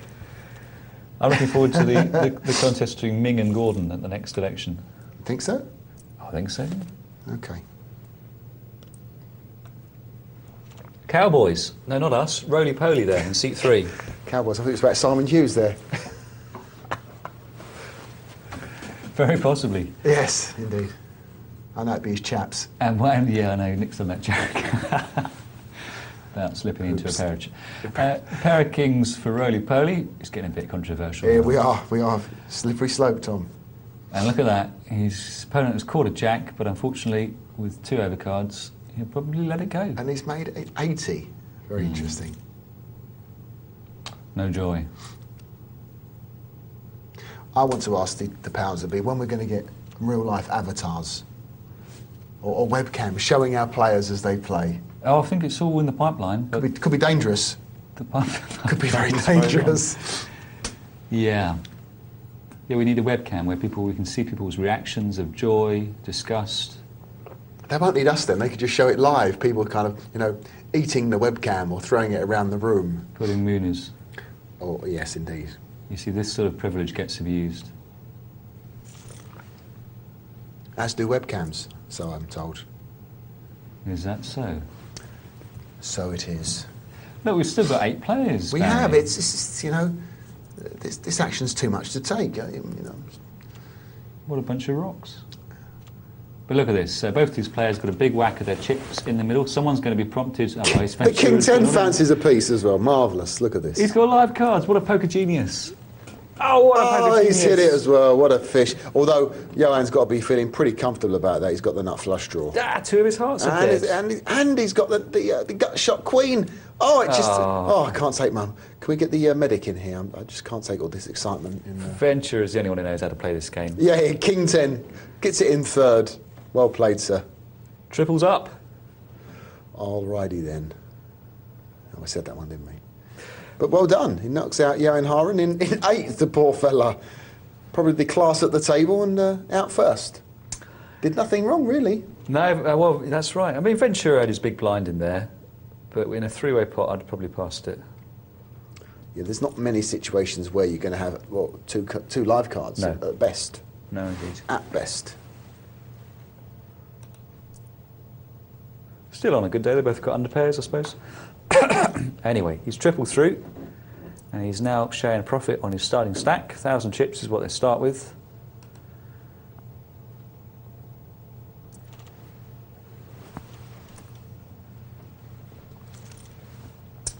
And 3 hearts come down.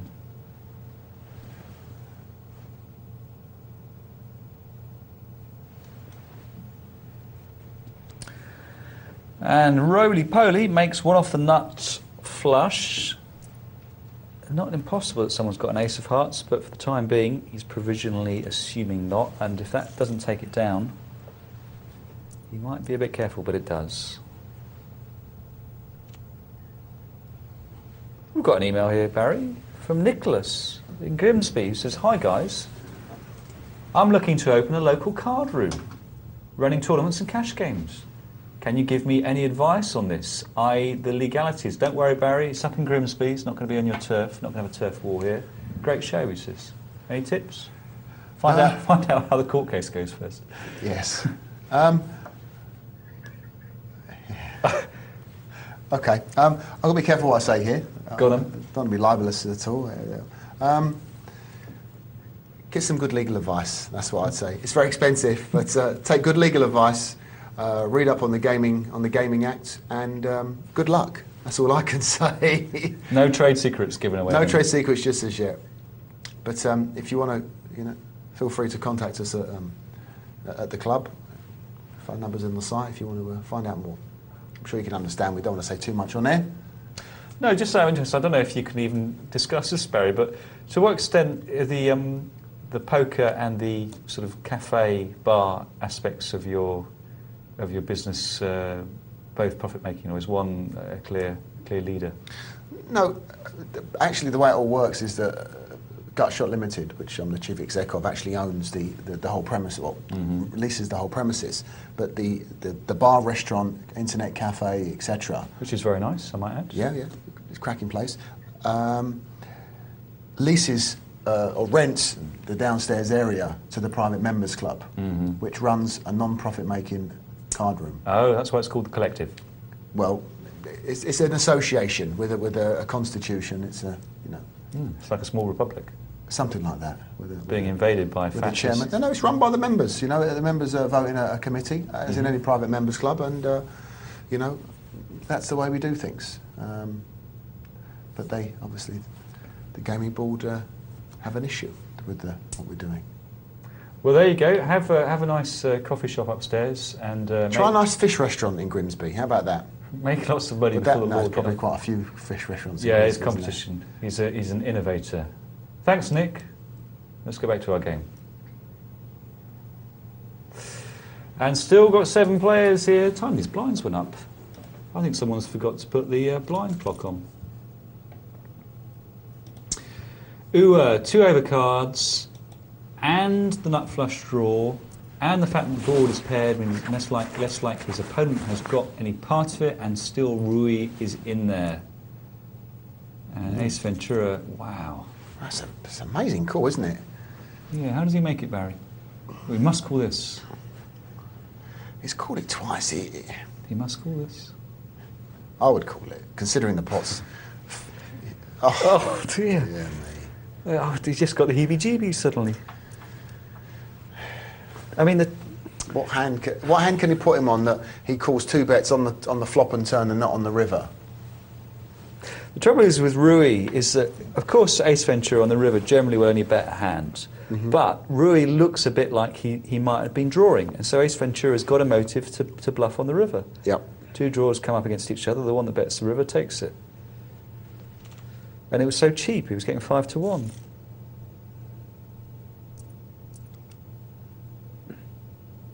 Oh well. Indeed. As my dad once said, many a slip twixt cup and lip.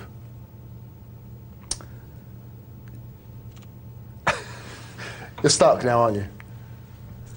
I'm floored by the wisdom of the Martin if you want me to write it down for you so you can use it, long into your into your poker career, you can. It's not patented. Many a slip twixt cup and lip. Yeah, even rhymes as well. I might use it as a vocal warm-up. I think I needed one before today's proceedings. Yeah, it's just started to go right now for you, which is nice. Look at this, trip kings. The power of playing the ace rag is thrown into sharp relief here. Roly-poly's getting exactly what he deserves. And now he's never going to pass, is he? No. Oh dear, I think Roly-poly's going to get... Well, he's going to double Hollow Kid up. What happened? Check. What's Hollow Kid doing? Did he wrongly think that his opponent Possibly had with an ace had a ace house? 5 or ace jack or something. Very strange. Yeah, he's got his opponent wrapped up there. He would have called in a heartbeat, Roly-poly, wouldn't he, for 330 into an 1840 pot? Yeah, you bet for value, it's clear. Amazing. Funny old game. Funny old game. Funny old game indeed, Greavesy. Oh, stick it in, Jack Alley. Come on, that's it. There you go. That's it. No time to muck around with pocket 9s. Take the blinds and move on. Going to see more and more of this. These players increasingly short-stacked with the blinds going up and people not getting knocked out. And Roly-poly might well move here. No, he doesn't. Not quite good enough for him.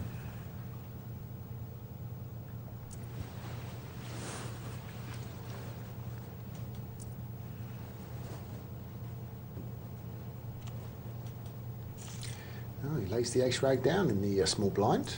It's interesting. Now, Roly-poly with the ace jack suited.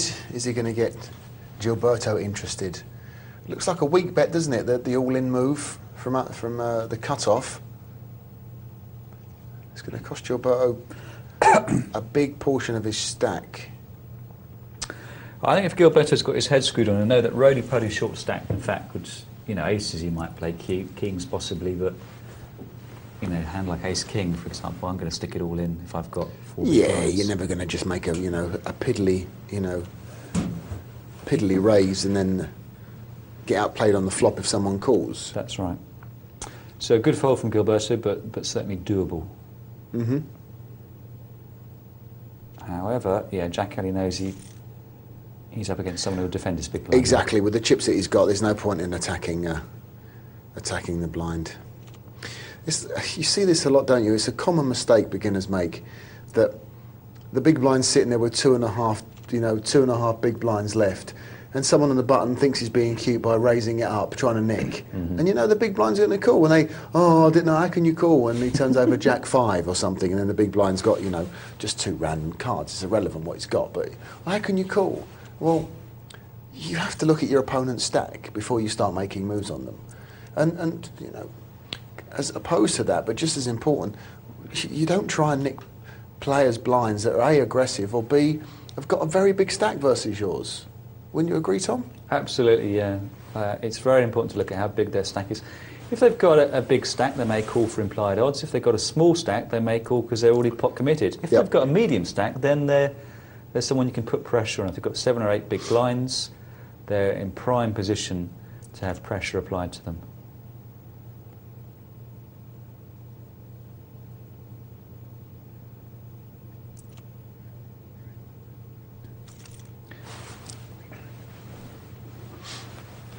And there is top 2, 9s and 4s for Harlow Kids, and roly-poly and Ace Ventura with very little in action. Well, let's see if I can equal your sterling efforts, Barry, on the stats front. Let's see what we've got. We have hands played. Yes, here they are, and here I am. Try and look at the stats, Tom. Come on, look across. Do it without looking at the. There we go. We've got roly-poly at the top here. Rui Johan Haren, and going down the list, we've got Harlow, Gilberto, and we've got Ace Ventura here down the bottom. MX5. How am I doing, Barry? Not bad. And Jack Alley at the bottom, and it's percentage of hands played. Okay. And now hands won. Here we go. You know what, Tom? You're only missing the strings. MX5, Ace Ventura, Harlow Kids. Got roly-poly, Rui, Gilberto, and Jack Alley at the bottom. Percentage played hands won. Oh, there you go. Well, that was fun.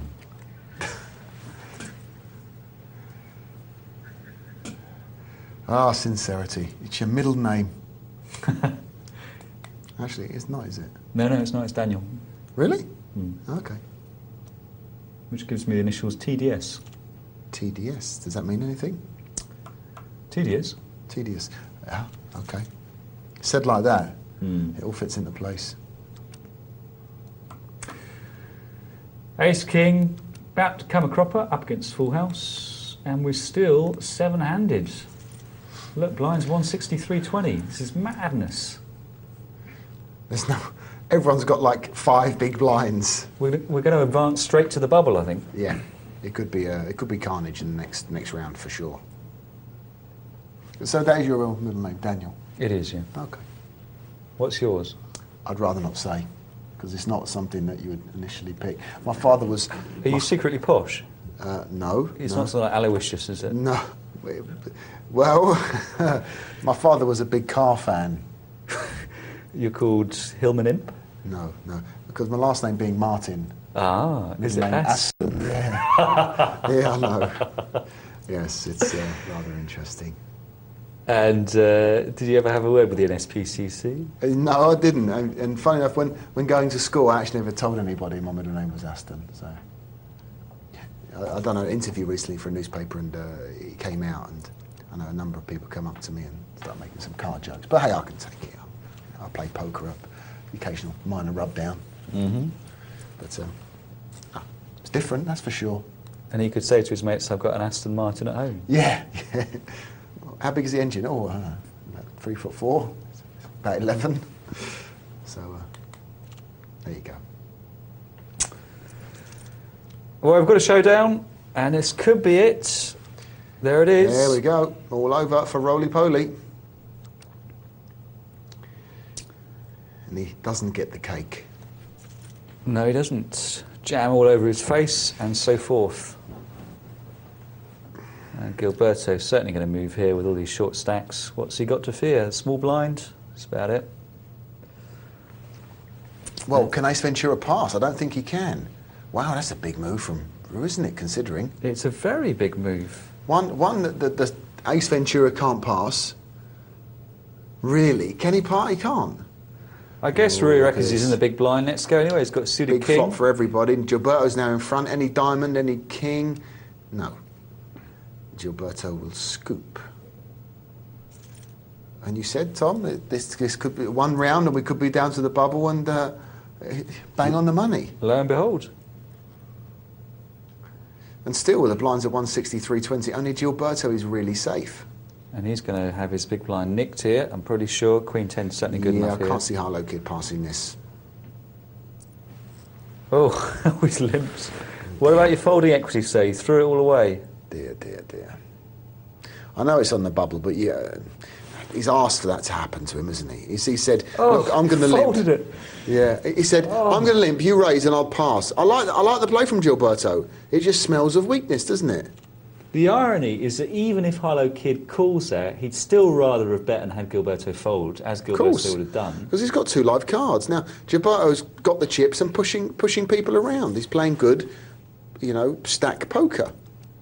I mean, in fairness to Gilberto, he made the move thinking Harlow had absolute rubbish. It'd be nice to see him follow this through, actually. Keep raising and... play the bubble. Why not? Exploit that bubble. Does he give chance for Jack Alley to make a move, which I think he has to with the Queen 8. And he's got MX5 dominated. Ooh, that's a big old laydown. Well, he's thinking to himself, I'm in 3rd position at the moment, even if Jack Alley... I'm 2nd position, even if Jack Alley nicks my blind. So he can kind of think he can wait. Yeah, it's a perennial question, isn't it? He's getting 3 to 1. He's almost certainly, he must be getting pot odds, but of course there's equity to consider. Is there a chance someone will get knocked out? As it is, he's found a situation now he's happier with, and perhaps that's exactly the move he was looking to do, to exploit Harlow Kid. Mm-hmm. No guarantee, of course, that someone else won't get in there first before him, though. Well, it's been dragged out, this bubble situation, and Harlow clearly now trying to limp into the money, but everyone's eyes are now on him, and he's going to have to let that go, I think. The Queen 10's been his downfall. That limp on the small blind with Queen 10 was not the play of someone who's going to make the money. Now, this is a gamble. It's interesting. If Gilberto folds, Harlow's created a lot of dead money, and I love the play. But the danger is that Gilberto will call, and now Harlow Kid is in a tenuous situation. Jack Alley going to push, or is he going to wait? Yeah, I think he has to push with King Jack. Oh, look at this, flop the straight. Hello. All sorts of outs here. Everyone's got outs. Queen, Jack, no. Gilberto takes the absolute lot. Harlow Kid will finish on the bubble. Jack Alley will get 3rd. And to be fair, Tom, I think Gilberto's played, especially in the last couple of rounds, played the best poker. Here's an interesting thing, Greg, because normally, certainly in a card room, if 2 players get knocked out at the bubble, the one who gets 3rd place is the one who had the bigger stack going into the coup. But some sites rather do split it up between them. I don't know if this is one. Okay, not sure. I'm not sure either. I know in our live card room that it's a person with the biggest stack will get the higher position. Mm-hmm. We have had situations whereby they've had the same chips, fun enough, going to the hand, and the prize is split. Surely there must be a more interesting way to do it, Barry, involving a game of Kaplunk or maybe an arm wrestle. Could be, yeah. You've got Kaplunk upstairs, haven't you? We have Kaplunk and Buckaroo. Do you play high stakes Buckaroo or just sort of? No. We've lost most of the pieces, unfortunately. So we have to use like napkins and stuff, and and bits of string, and with like old bits of chicken nuggets and stuff on it. Well, there you go, folks. The quality of the poker at Barry's card room is excellent, but don't go there for a no-limit Buckaroo game. Just like to say, it's not my card room. It's of course, that's right. Nothing to do with you. Not nothing to do with me. We provide the basis for the guy who's going down. Yes, for someone to play poker. Derek, if you're watching, this is the man you're working with. Yes. Slopey. Who won it? I was laughing at your MX5. Was it? Was it? No, Gilberto must have won it. Oh, I don't know. You know, MX got the aces. It was MX5. Was it? There you go. Ah. Oh well. Oh, well. He got, and I saw he get aces their hand before, didn't he? Which he doubled up. You are a lucky fish, yeah, aces. Unlucky Well people, done, well done, MX. Let's have a look at an email since we're in view. It's from Paul. It's about pre-flop bets. Paul says, "Hi, thanks for a great show." You're welcome, Paul. I'm quite new to poker, and although I'm only playing with play money, I find it difficult to judge the amount that I should bet pre-flop if I have a decent hand. Is there a rule of thumb that I could use? For example, a multiple of, or a minimum bet of big blinds, or current pot size? Cheers, Paul. P.S. You're starting to get a big following here down on the Costa del Sol. What a lovely thought. People sitting around in bars. Drinking a Corona, watching the TV. That's right, having a nice bit of barbecue fish, or whatever they eat. Fish and chips, probably. Paella. Paella. Sangria, maybe. Greasy pie. Who knows what they eat down there? I think there's a clear answer. Yeah, you would normally pre-flop judge your bet size in terms of a multiple of the big blinds, and a normal bet size, whatever you've got, will be something like 3 to 4, maybe 3.5. 3.5, for example, is a pot size raise. Now, if someone comes in, if there's been a limper, then that changes things, because remember that the decision that your opponents are facing is a pot odds decision. So if you bet 3 big blinds and 2 people have limped in, well, the big blind's getting a great price to call. In fact, everyone's getting a great price to call. So if you want to bet and there have been limpers, you need to adjust upwards, probably buy a big blind for each big blind that has come in. Any other thoughts, Barry? No, I agree with that. You'll find that when there is a bit of a limpathon going on and someone makes a raise and it looks like 3 or 4 times the big blind, it's going to be a domino effect of call, and the person who's raised thinking to himself, why did I only raise that amount? You know, what have I done? The pot's now big, whereby anyone with a medium to short stack with a pot this size, with any kind of draw, they're going to be pushing you off the hand most of the time. And you have to take into consideration, as Tom said, the bets that have gone on before you, and in comparison with a big blind, and make your bet according to that. And once the flop comes down, then it's all about a bet relative to the pot. The blinds are history by them. Thanks for that, Paul. Have fun down in the Costa del Sol, and let's get ourselves back to our 2-4 cash game.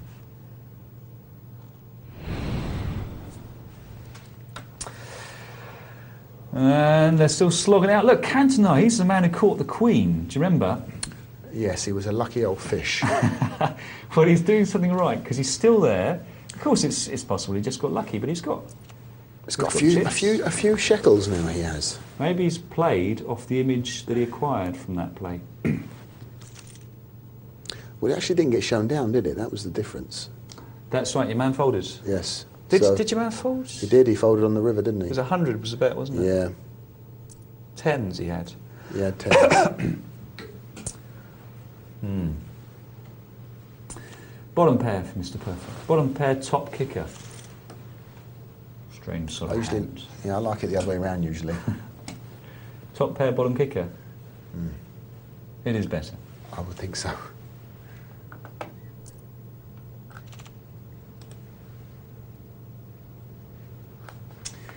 Three players in the spot. I think Kamara, however, will probably fold, and he does. And down comes a flop. And look, we've seen it again and again. We've seen a pair and an up and down.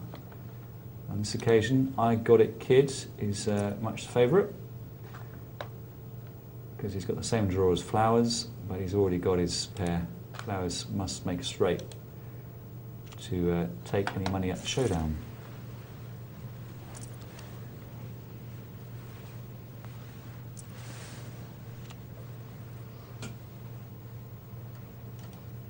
Wish I was down in the Costa del Sol. Actually, I wonder what the weather's like down there. It's probably all right this time of year. Mild. I guarantee you one thing, it's not as cold as it is here. I can't get it out of my mind now. Pardon? I can't get it out of my mind. Really? Sitting in a bar with a straw, Watching us couple of mugs present for 4 hours. Well, I wouldn't do that, no. No. Sure think of much better things to do. Well, you never know. Yeah, it's worse things to do. What? I can't think of them right now, but... Watch the Poker Channel. You're allowed to say that? I think so. Slate the opposition? Well, what else are we going to do? Well, they're not really opposition, are they? It's just more of a, Well, speak your mind, Barry. But no. No point making rude gestures off screen. I didn't make... Thanks for that. Yeah, I would say that, as far as the race goes for comparing what both channels have done for poker, I think they're a distant second. Only one of them has the award. 2 awards. You're too modest to say it. Oh, the Goscar as well, of course. Currently 2-zip is the score. Yeah, let's big ourselves up for the next 10 minutes. Yes. The iGaming Award for the best poker show and the Poker Broadcaster of the Year Award, 2006 Oscars. Very good stuff. Show a little visual representation of the Goscar because it's so... Do we have one? Oh, look at that. Chisel. In fact, did you actually pose for that, Tom? No, that's what Casper looks like when he's got his top off. Excellent. Look at this. 2005. What a fine piece of work. Ah, look at this. There's a proper award. It's looking a bit washed out, isn't it, with the background there? We need a bit of green baize underneath it. They've really pushed the bow out on the label. They've letrasetted it on the front, obviously. Yes. Thank you. Can we show a visual representation of what the Poker Channel have won this year? No, it looks like we haven't got that just yet, Tom. So, oh yeah, we're going to show it. Here we go, and yep, there it is.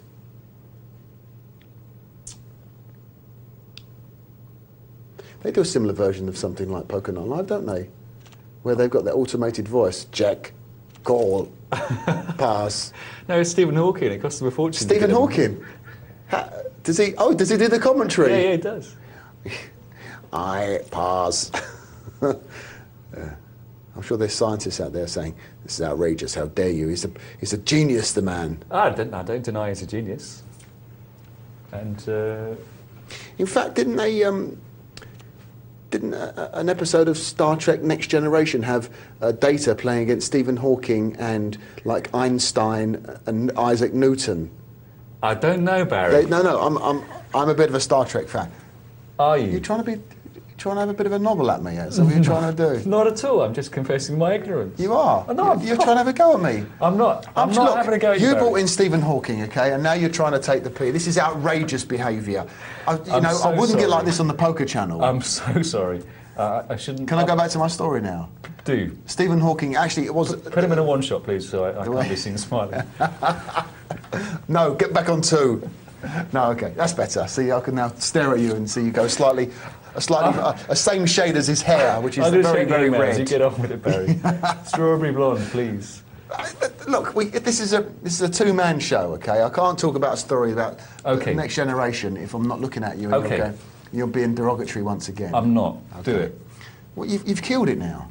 Okay. Oh, you mentioned Stephen Hawking. I said I was about to make a topical situation whereby he was playing in a poker game with Data from Star Trek Next Generation and Isaac Newton, who obviously is not alive, and who else did I say? Einstein, who were obviously not alive, but it was really Stephen Hawking in the show, and he played poker.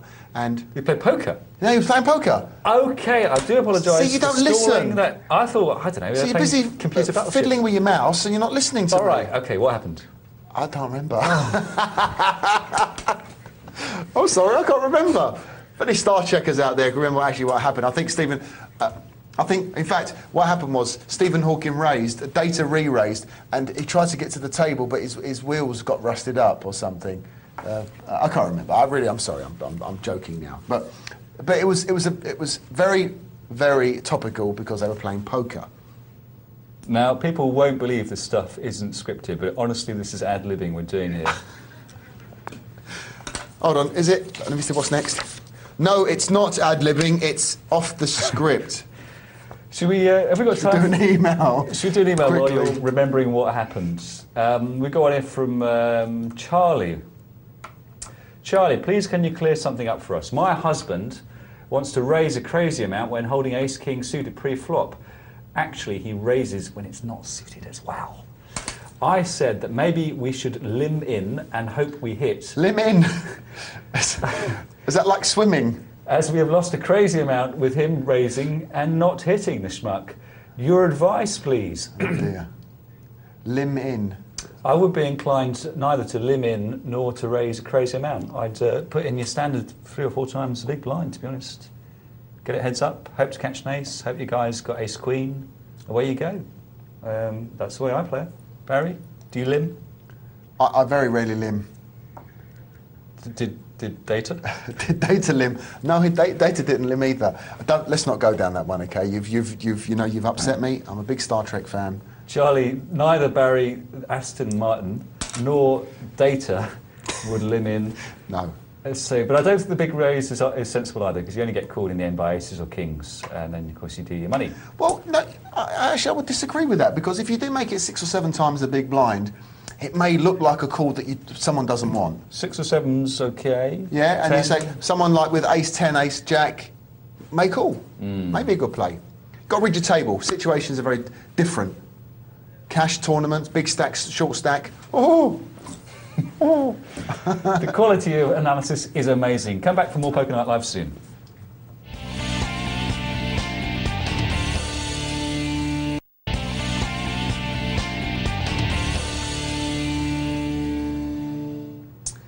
Welcome back to Poker Night Live. Thanks for sticking around. Frankly, we're surprised. Yeah. We've got an email here from Daniel saying, "A Rags. Greetings," he says. He sounds like he's one of the Star Trek team. I mainly play fixed limit cash games, so this is what I would like the answer to this question directed to be, if possible. It's a question for Casper and Nick, I think, really, who are both sometime Vegas limit grinders, but we'll do our best by extrapolating from general poker principles. He says, I never play ace rag unless they're suited, and I can limp in with several 3 or more callers, playing for implied odds there, sir. However, at some point when the number of players decrease, they become decently strong hands, and I feel that at very short-handed tables, I should probably play them. Could you give me some direction of the number of players that it would be suitable to play these against, or should they always be discarded like I do now? And just so we're clear here, Daniel's talking here not about playing them against 1, 2 or 3 players on the flop. He's talking about the number of people who were actually dealt cards, short-handed game. I still think they're going to suffer from pretty rotten reverse implied odds in a limit and a short-handed game. I don't think in a 6-handed game I will be that interested in playing them, but David Sklansky, Casper Berry, Barry Martin might all disagree with me. What do you I'm not a great lover of a fixed limit, I must say, in the first instance. So you're not even prepared to talk about it because you really. hate it so much? Yeah, the only time I ever play fixed limit is when basically I have to, when I'm in Vegas and I want to, get a cheap Jack Daniels and Coke, so I'll sit down playing 4-8 or something and just, while the time away. So you grind out for 12 hours to get yourself a free Coke? No, Jack Daniels and Coke, I said. Okay, another 12 hours then. No, I'm talking about a couple of hours. You want to just, while some time away, I'll play. I'm sure fixed limit's not a game of choice either, is it? The only time I ever play fixed limit is when I sit down by mistake in a sit-and-go tournament and find out it's limit. Yeah, high-low, Omaha fixed. Actually, I don't mind high-low fixed. I prefer to play that than Texas Hold'em. Yeah. But, sorry, Daniel. I don't think dramatically it's going to be different from a no-limit game. And I think, we know that if you've got 5 other players and you've got ace-3, the chance of someone having a higher ace is still considerable. It's going to be less than evens, but it's not going to be much, much less than evens. So you're still facing those reverse implied odds. Don't give you tough decisions like that as well. Why put yourself through it? Yeah, why do we put ourselves through it? Well, I don't play ace rag. Do you play ace rag? No, I don't. Good. We've got one here from Keith. Gosh, this is long.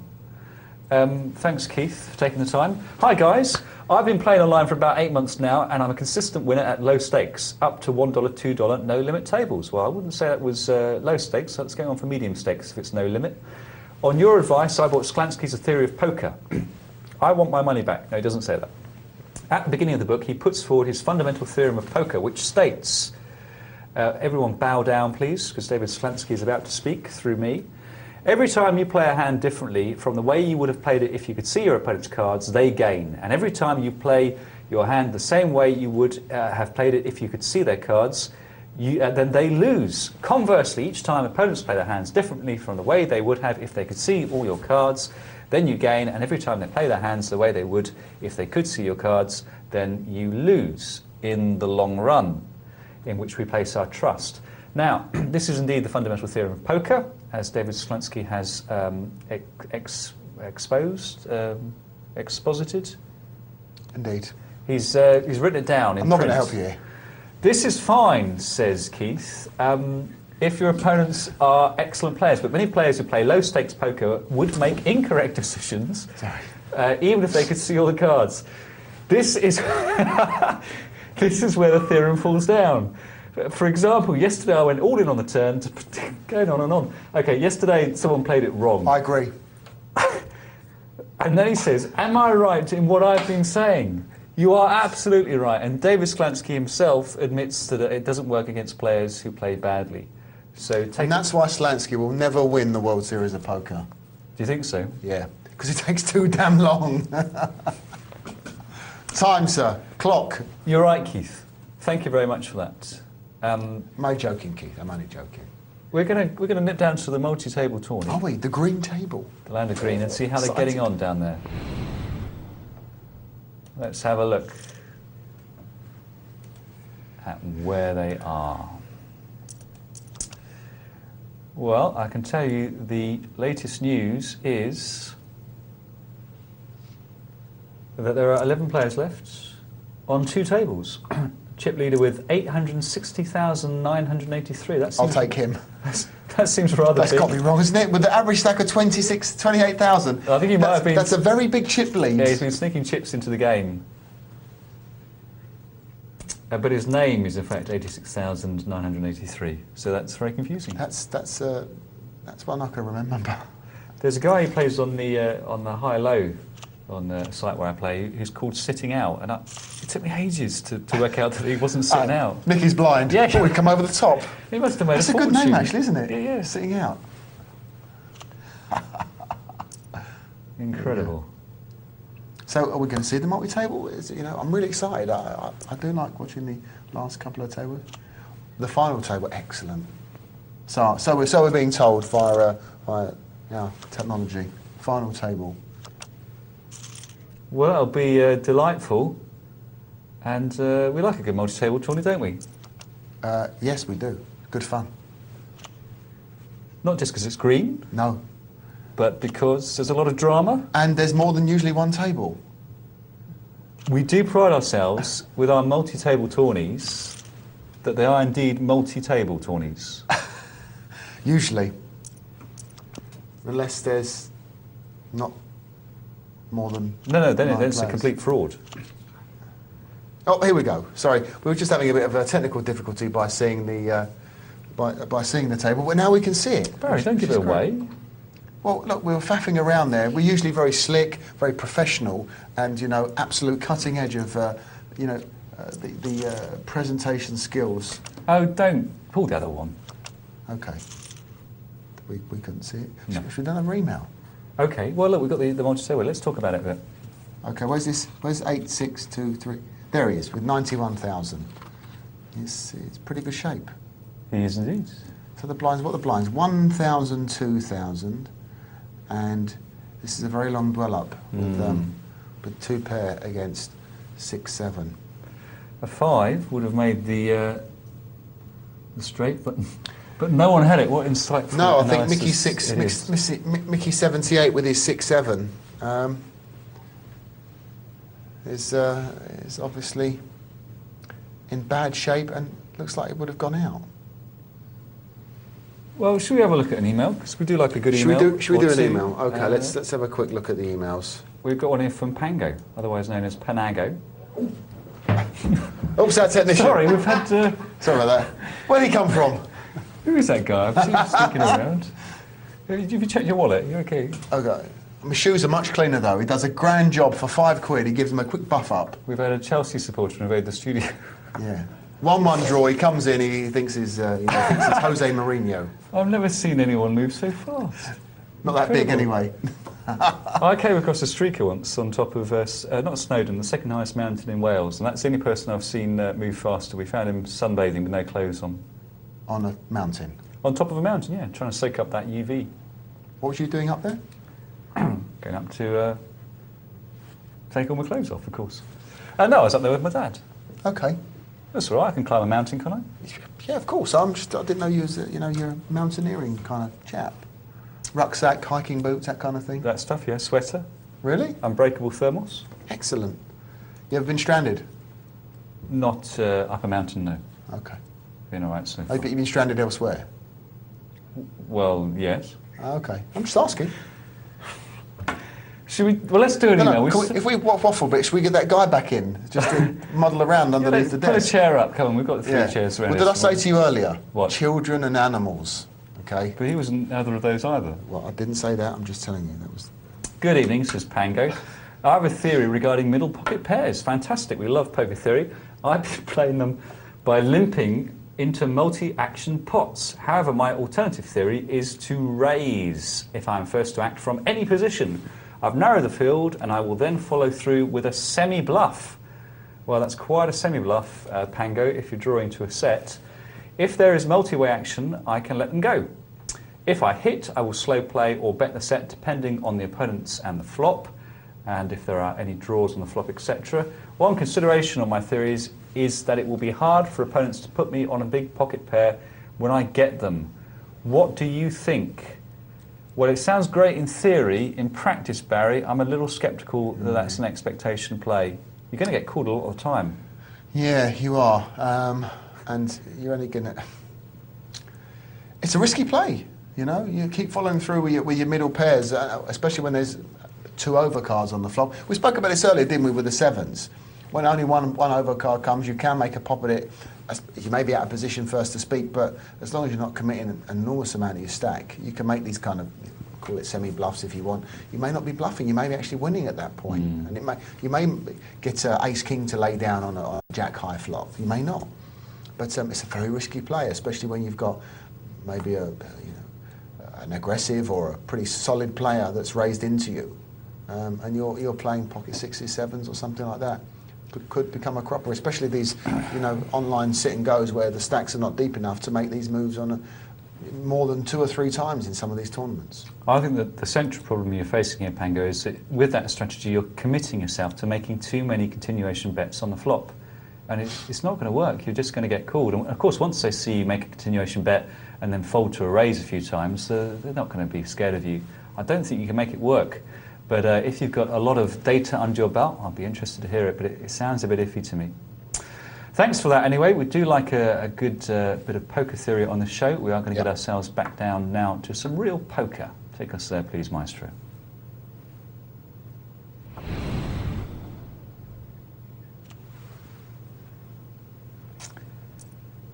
And this is 2040 cash. It looks like it's a second level of a sit and go. But it's not, and we know that because the chips are too much. Too deep, indeed. So we were saying earlier we don't see 2550, now we've got a 2040, which is interesting. Very strange. I didn't know such a thing existed. Anyone you can... iron balls I've seen, I must say. And Anric, also a long timer. Tricky Rock? Nope. I haven't seen him. Umpy? Nope. No. Lyman? No, I'm not seeing him. That should be interesting. So big cash game this. $20, $40 of the blinds, maximum sit down 4,000, which is what many of them will sit down with. No limit, of course, it can easily all go in one go.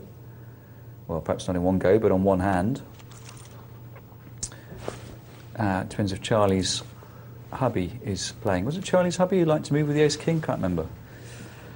Anyway, big stakes this. And ace-queen, I think... Probably Tricky Rock is going to find himself all in. I don't think he's going to lay down against a raise, and it will be forthcoming.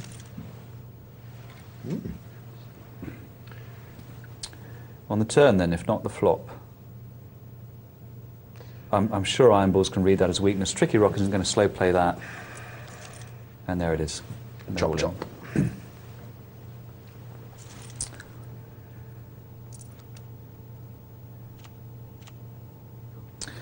So Tricky Rock, that's an interesting play there. Do you think he was trying to induce a bluff from a drawing hand, checking that ace-queen?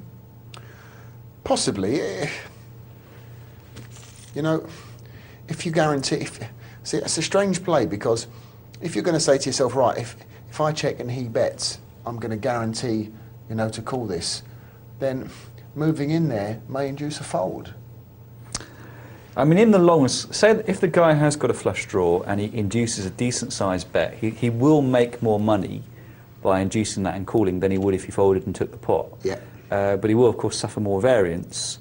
But the problem is the possibility he'll give someone a free card. Yep. And many players will draw for free on the turn if they're given a chance to. Absolutely. So what would you have done there with the ace-queen? I'd have defended it. In tricky rock. Would you just let it out? I'd have let it out, because there's a reasonable chance I'm going to get called by a worse ace anyway. Yeah. Maybe ace-10's going to call in that spot, something like this. However, maybe Tricky Rock has played his opponent so often that he knows a bet is coming somehow.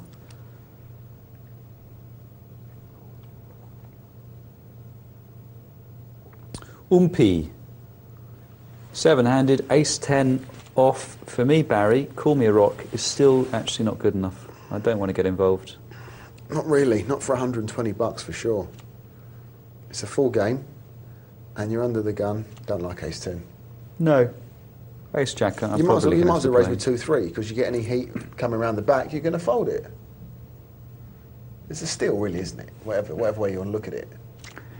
You need to hit a hell of a flop to feel comfortable. Yeah. 10 high, it's not feeling great, is it? Not really. 2 pair, maybe. King, Queen, Jack. Nice. But it's unlikely.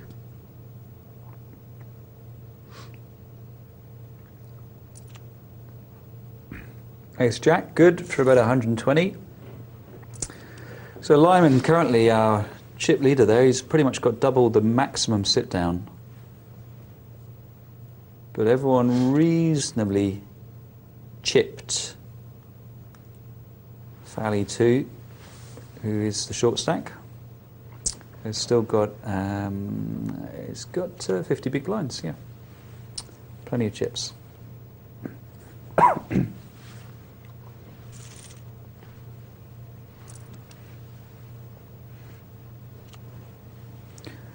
I wonder what Amric will do with a 6-4. I've seen him limp with hands like that before, but not on that occasion.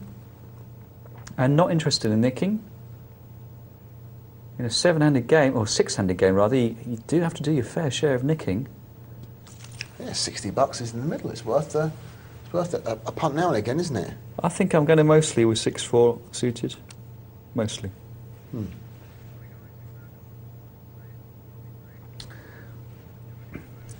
Well, breaking news, we have our final now. The multi-table tourney has reached its glorious final table status. And here it is, last 8 players, all guaranteed $52.50. That's what 8th place gets, but they are also hoping to get that first place prize of $630. And Gilberto, look, he's in the same seat that he was in earlier in the sit and go. I wonder if that's a sign. He took second on that occasion, and I don't think he'll be too cross if he ends up with second. And reasonably chipped there, 59,000. Blinds 1-2. Treader, however, is looking to be the first out. Patsy also short stacked.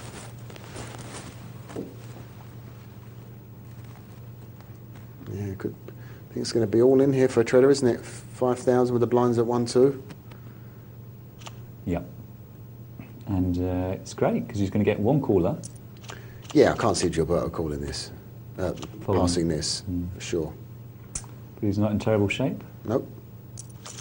Oh. Oh dear. Now he's in pretty good shape with quad 7s. Oh dear, that was a bit rude, wasn't it? That was rude. Rude indeed. He's out. Oh dear. Is it that guy with the blue shirt? Is he Is it? causing a bit of a Get up, fuss? please. Stop polishing my shoes. Well, Patsy will be pleased because that means that Patsy has just made herself. What was it? 8th position was that? Yeah, $20 just by. 52.50. Well, Patsy's now definitely 7th, so is going to get 73 minimum. Yep. But she's made herself $20 by avoiding. Oh right, sorry. Being That's what you knocked meant. out first. Yeah. Yeah. I was just highlighting to the viewers that the 8th position got $52.50. Not a bad return. No.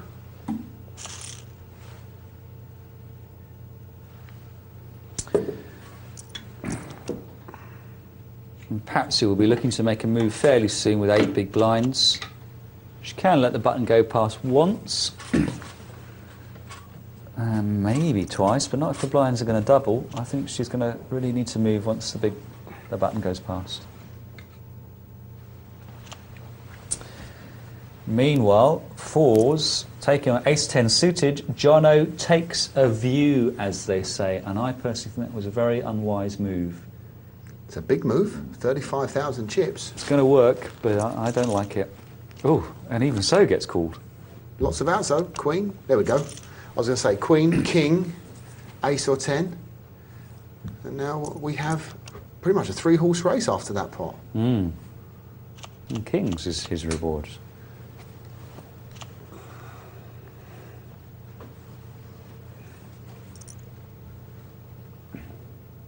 Not a bad bet. Sort of bet that looks like it wants a fold. But Yeah. Merhish doesn't have the goods.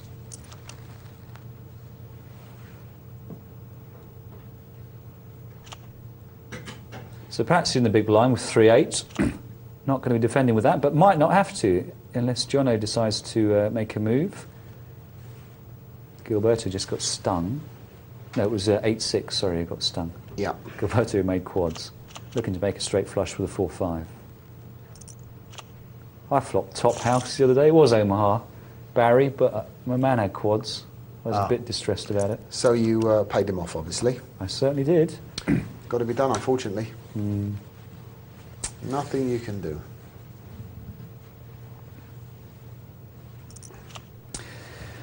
Oh well. And action. Mazda's moved. Not sure it was entirely necessary when 86 had already raised. He's out. 7th position, $73.50. And Patsy moves up another place. Terrific. Now guaranteed 105. Doubled her money just by watching 2 players knocked out. Now, can she outlast Apox? 3 in the middle. Oh, I think I'm going to have to stick all my chips in here. Difficult, because 86 might be in a punishing mood, but he might choose to punish me with something like ace-deuce, and I like my expectation there. Nice flop.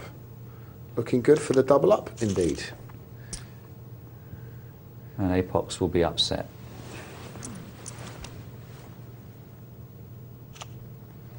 Yeah, he's going to be moving with king-queen, I think, Apox here. Yeah.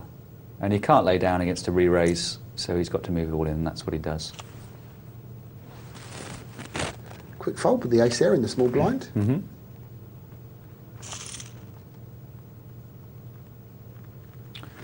So the chips starting to redistribute themselves. Now, Mirhish, interesting.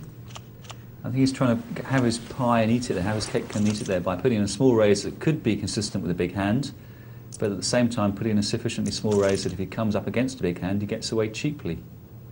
Oh dear.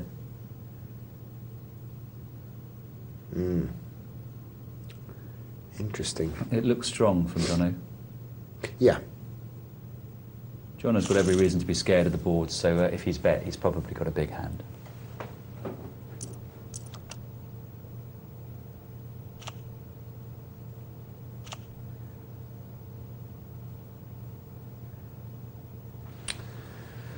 Well, 86, stung by that ace-10 situation, decides to pick himself up and dust himself off and takes down a pot. Our chip leader there, 86, is sitting with 35 big blinds, so he's... Actually, no, Jono's the Oh, so he is? 84,750. How did he get up there?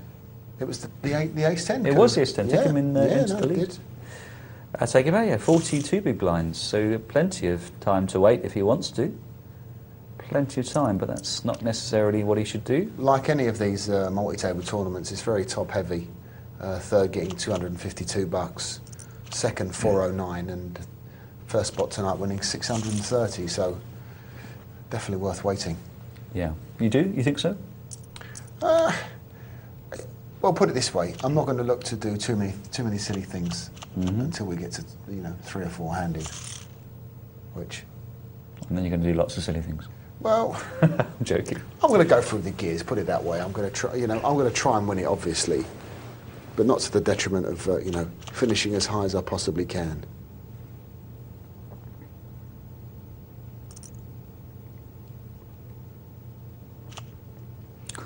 And a nice little steelette there with a 10-7 off.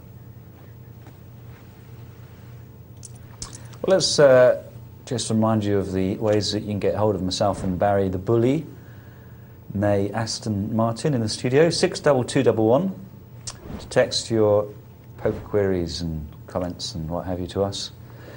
poker@pokernightlive.co.uk is our email address. We are live, going right through till 2 o'clock in the morning.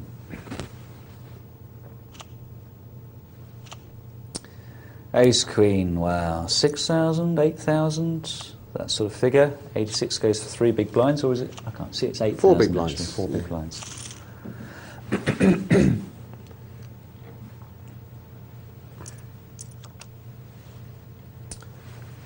And Jono might feel duty-bound to attack the big blind, and Patsy might take a view with ace-10.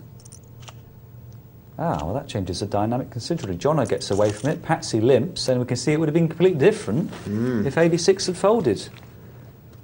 That's the way the Got table... a fancy now, top pair. Is it a good flop for his 8-6? Yeah, he's happy with that.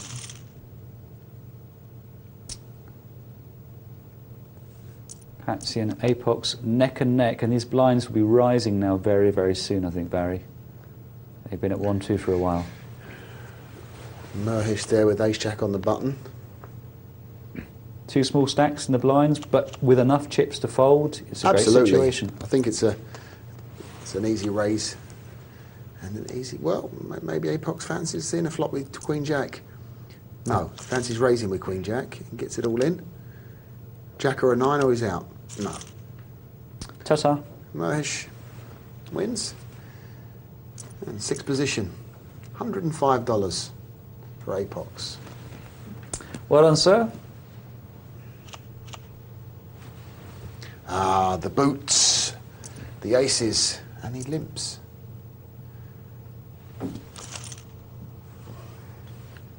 Wow. Up and down against the aces, all in. Is it going to be an automatic call? Yes. And a double up. Patsy back from nowhere. Short stack, oh, a round ago. Now with a fighting chance.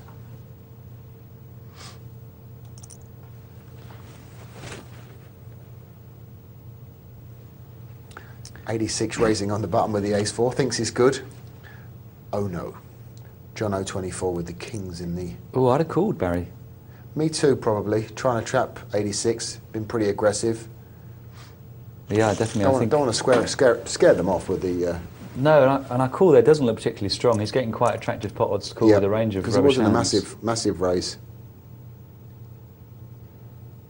But maybe red 8-6 for not following through with the bet on a flop that has missed, thinking that he's only going to bet if an ace comes, and your kings are not in good shape. So maybe the re-raise was a percentage play. Yeah, very, very good point. If you think about your opponent and think he's probably not going to pay you unless he outdraws you, say in that situation with the kings, as you say, Barry, only going to play an ace if it falls, then you're quite right. If you re-raise and you find them with a real big hand like ace-queen, ace-king, you may get it all in. But it's a safe play. Yeah. And you might prompt a re-raise on a good day, as you say. Yeah. So, still, those blinds have yet to double. Must be coming soon. Or rather, not double, go to 1,503, I should say. And there they are.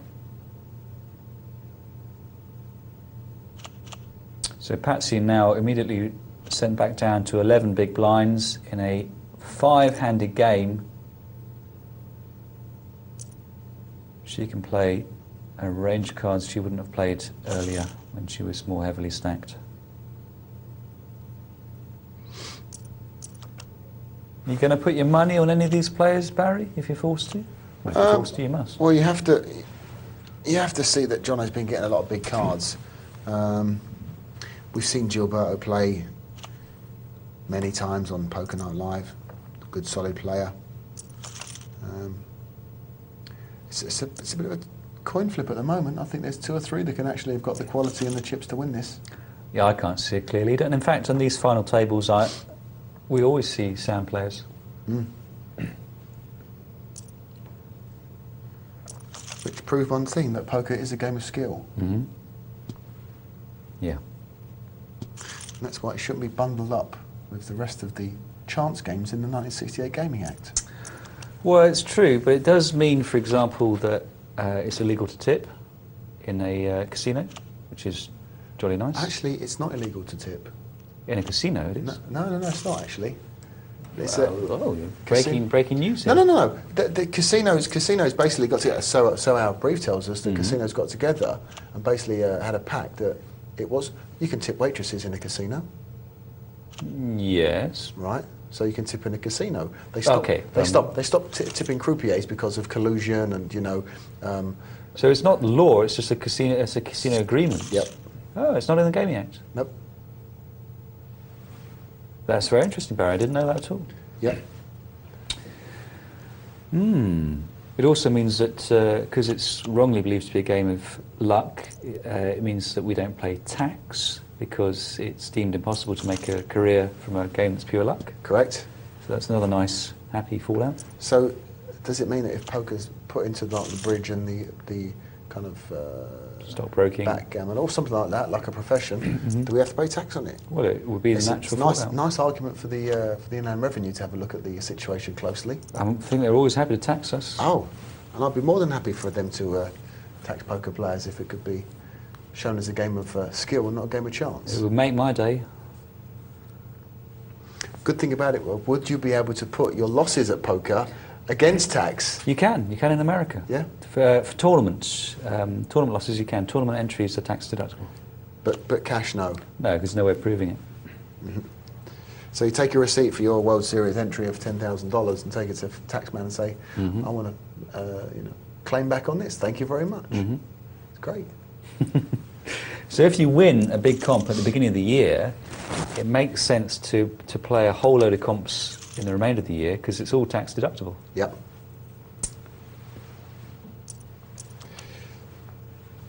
Funny old world though, isn't it, once you start taxing it? Yeah. Yeah. 3-5, 3 deuce. That's the trouble with 3 deuce. It's often dominated by hands like 3-5. That's wise words. Thank you. Wise words. I've got a reputation to consider. Oh, well, indeed. Although sometimes it may not appear. So. It's funny. 8-6. We turned up with 8-6 with the chip lead, all in a second to go there against Merhish, I think it was. Pocket pair against pocket pair. That's right. That's the thing about tourneys is you can suddenly find yourself all in. Yeah. Whereas 10 minutes before it could just be impossible that could happen. And Jono's now taken a pretty commanding lead, near enough a 2-1 advantage over the nearest rival, which is Gilberto now.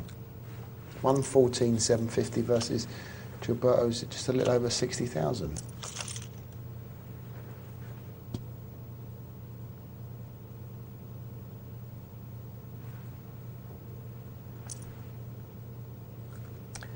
Hello, Merhish. Got an opponent betting into him with no outs, at least on turn. And he's runner 8-9 to. It's a strange bet with the second nuts. I know there's a flush draw out there, but it's an interesting raise. Oh well, safe again, you might say. Yeah, it is safe. Duck, duck. Patsy, the short stack, and 4.5 in the middle. I might be able to let that go. Trouble is with that raise is if he's re-raised, he'll have to call.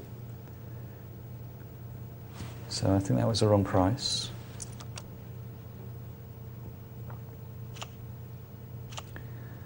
And he can bet this, but he has just bet, and he may worry about getting resistance here. He's slightly downplayed his bet. I think looks like he's prepared to fold to a raise.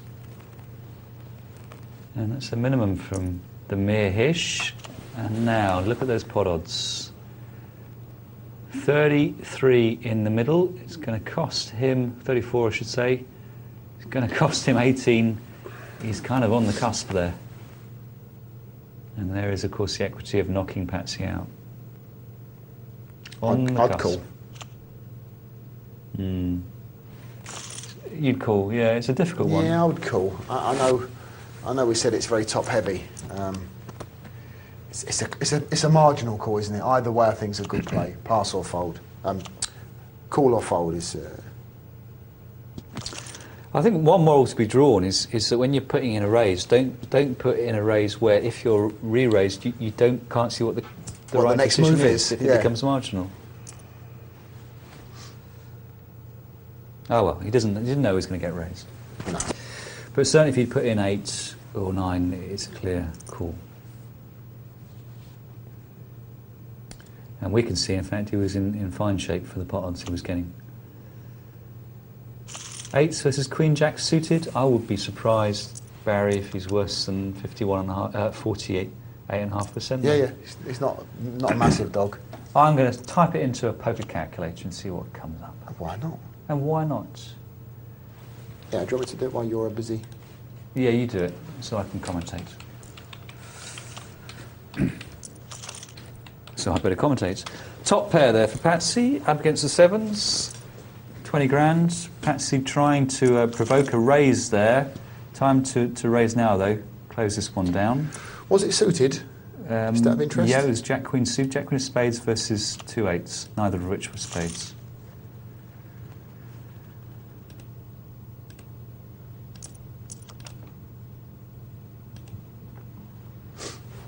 $51.5 was what I was thinking. 49 point. Oh, okay. 59 versus 50.6 and a 0.4 at the tie. So it's even closer than I thought. Yeah, it's as close as a coin flip as you're going to get. Yeah.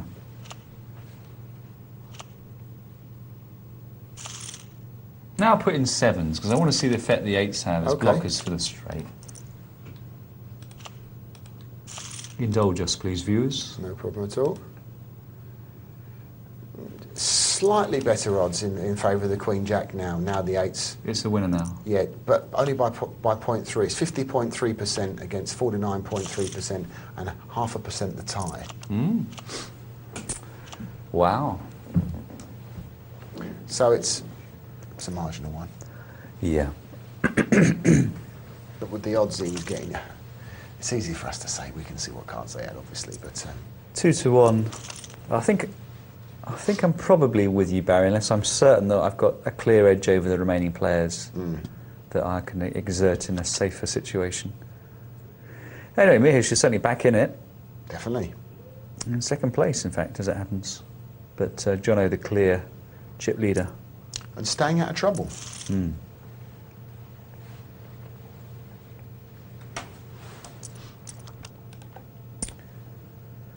I'm sure he's gearing himself up for a nick somewhere along the line. He's been quite quiet. However, 86, I think, will move with the Jack King. Yes, he does. 3 times the big blind. He's got plenty of room to get away from it if he's raised. But he's presenting Jono with a non-trivial decision, so I like the raise. And he's called his Jack. 20 grand in the middle. That's what 86's eyes flick to. What is the pot? How many chips have I got left? It's a very weak bet, isn't it? 3,000. And now it's fold. Got no leverage and just a gut shot.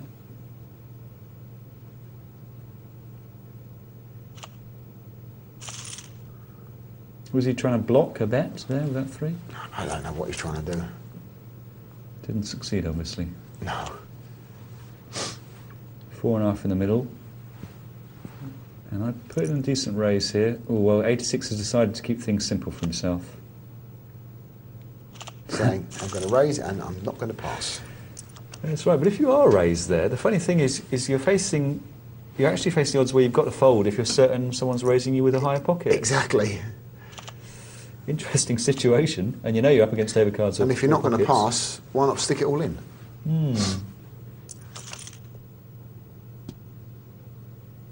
Good flop for the 4s.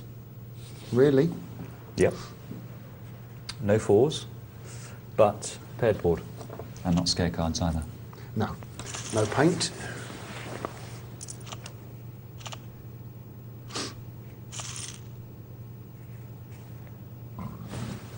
Even Jono's going to have trouble winning if he gets dealt those too often. Could we have a bit of a ruckus developing here? Limp. Limp. Oh, now limp, it's a limp. Limp. Hello. We got 2 pair for Patsy, second pair for 86 and Gilberto, and Jono with top pair. This could be interesting. 21 in the middle and counting. 27. Time to fold. Oh, he calls. That's a loose call from 86. He knows he's only drawing to a backdoor flush, surely. And he's hit the one of the clubs for the runner. And both of the other players have got 2 pair. Now there is going to be a ruckus. Patsy's got pushing, yeah. Now Jono's going to be doubling up Patsy, and thank you very much. Now Patsy, the chip leader from nowhere. This is a real turning fortunes for Patsy.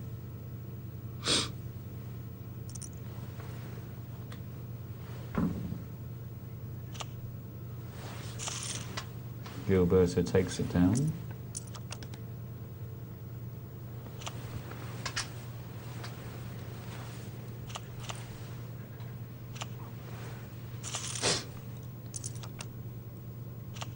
Oh, jacks. Gilberto going to move. Well, Patsy might fancy this for the implied odds.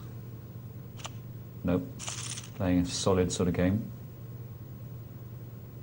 It really is anyone's game now, Tom, isn't it? Look at this. All in and around between 50 and 70,000 in chips. All got loads of room to manoeuvre here. Do you want to try to provoke a raise, do you think, with that small minimum? Because it makes no sense normally with 9s, giving your opponent a cheap price to catch an overcard. Yeah, both mucky hands they've got, isn't it? Queen 6 and Jack 4. Not a nice flop for Jono. And he won't know where he is because it's certainly the case that 86 might have a jack and check there. Time for a bit of representation. Jono could be pushed off this with a... Oh, there it is. It's a little bit small. This might work. Oh, no. Wow. How does Jono read that? You know, that's the second time I've seen him just take a view and stick all his chips in, and I don't like it. Well, it's a bit of a, you know, all or nothing kind of play, isn't it? You're only going to get a caller from someone that's... It's very aggressive. I think his logic was, look, this guy would have raised before the flop with an ace. He hasn't got an ace. He might have a jack, but if I stick it all in, he's going to put me on an ace. But, you know, why would you move all in with aces? Yeah, you know? People don't always follow that reason. They call you. They think, right, I've got a jack. You ain't got an ace. I'm going to call. Yeah, that's another way of reasoning. Yeah.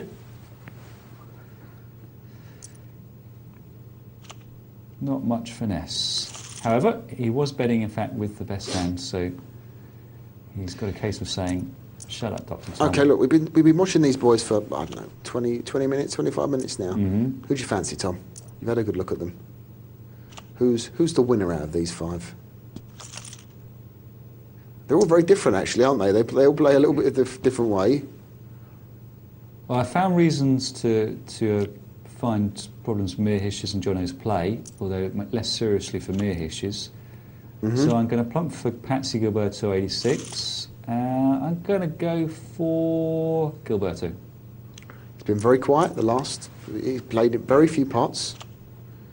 I don't think 86 has done much wrong.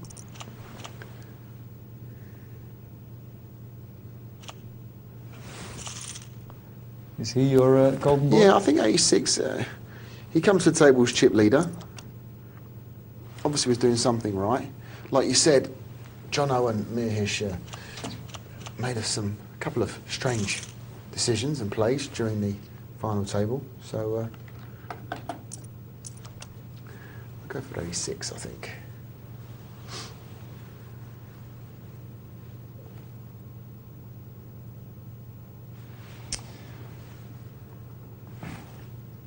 And none of these players really have gone to town with nicking.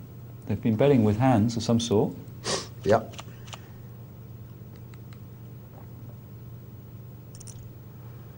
And I wonder if there's a gap in the market for a bit of a tea leaf here to... Well, no one's got really busy, have they, using position and nicking blinds? No, that's right. I know there's only 6,000 in the middle, but it's about 10% of most people's stacks, so...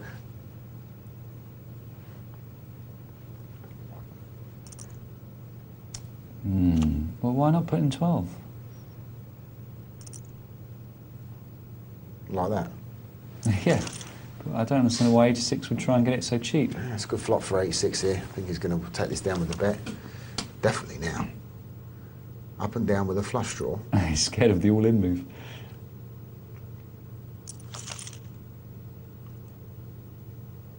And the good thing about Jono's play is that it's certainly difficult for 86 to try any moves. He doesn't know what Jono's going to do. I think it's a fold or raise here. It's, Yeah, I think I fold. he played, yeah, absolutely. A bit scary. Yeah. Although with the draw on the turn that you've got, I'll still make a bit more of an aggressive move. Try and win it there and then. Yeah.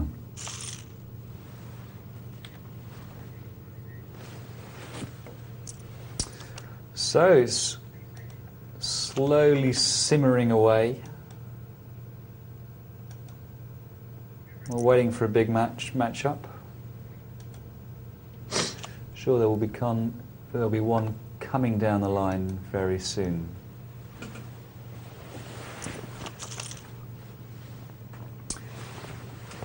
No hearts. Wow. Locked up. As we said, Merhish was. We said he might do his money, and he did. He did. He's out. And Gilberto, your man, is now in pretty good shape. The happy recipient. So Mirhish, for his pains, takes down 5th place, $136. 86 moves all in. With the lovely ducks. The blind's now 2-4. And I wonder if he'll try a similar move. No, he doesn't want to. Afraid he'll get called. Well, Gilberto fancies Jack King. That's the situation. No, don't want to get involved. I think in the back of his mind is possibly the knowledge that Jono, one way or another, could prompt an all-in, because he can get his chips in the middle so fast. And if there's going to be an all-in in the near future, that is, and you're relatively confident that's going to happen, especially with evenly matched stacks, there is a case to be said for waiting. I've got to raise with the King 10 here, though, Tom, on the Yeah, he's got table image to consider. I mean, he won't get paid on his big hand if he doesn't put in a few nicks.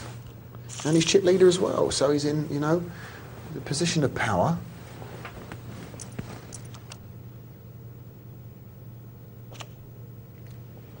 Anyone fancy attacking ace-queen suited? Go I on, think Jono Jono, might. stick it all in, son. Let's see some fireworks. 20,000 or nothing.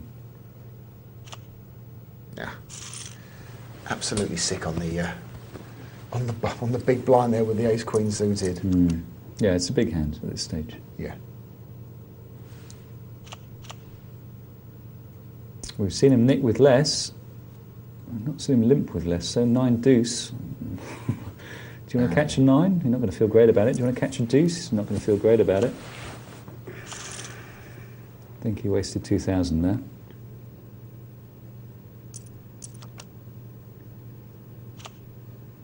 And I wonder if 86 will fold this.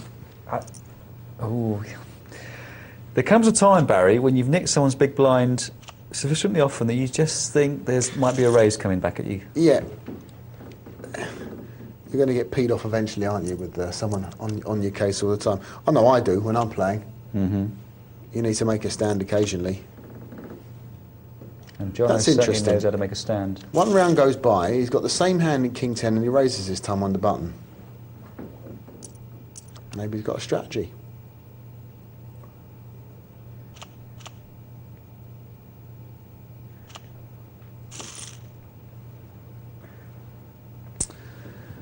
These players are currently playing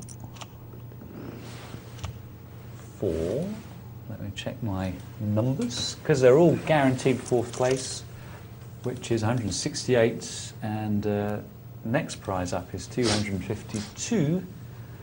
Then they're playing for about 180, sorry, for about $80, I should say.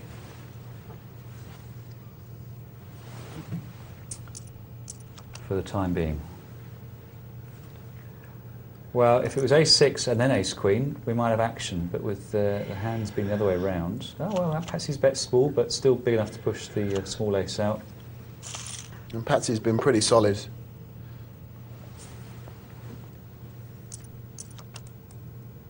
The whole way through this one, so 86 made a good laydown with the ace rag there.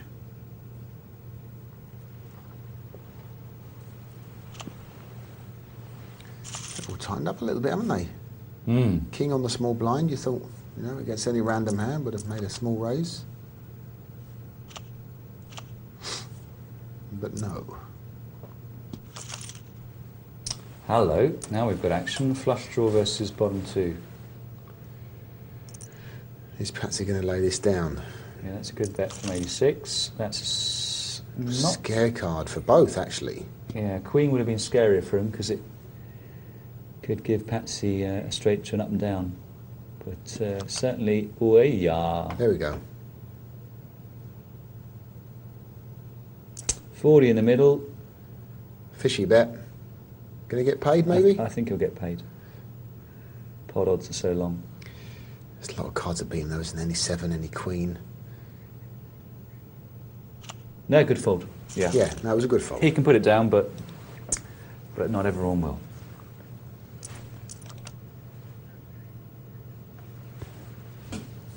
Ace-7. Oh, well, she is playing tight, isn't she?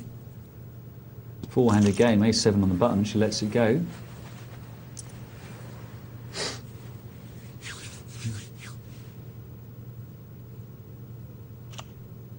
So Patsy's playing very solid values. Jono's got a reputation for saying, don't mess with me, I might stick all my chips in. And then what will you do, mate?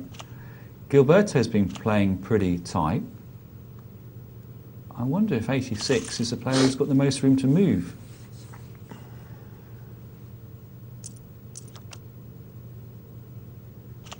He's not getting much in the way of cards.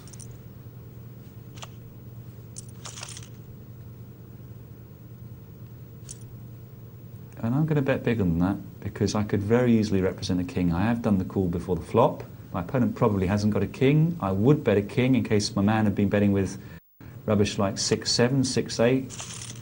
I don't put in 4, I put in a substantial bet there.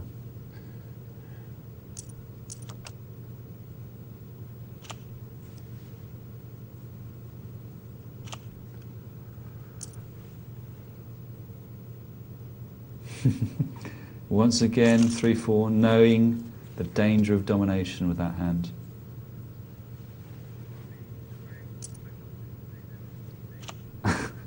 Patsy pushed off what would probably have been a split pot.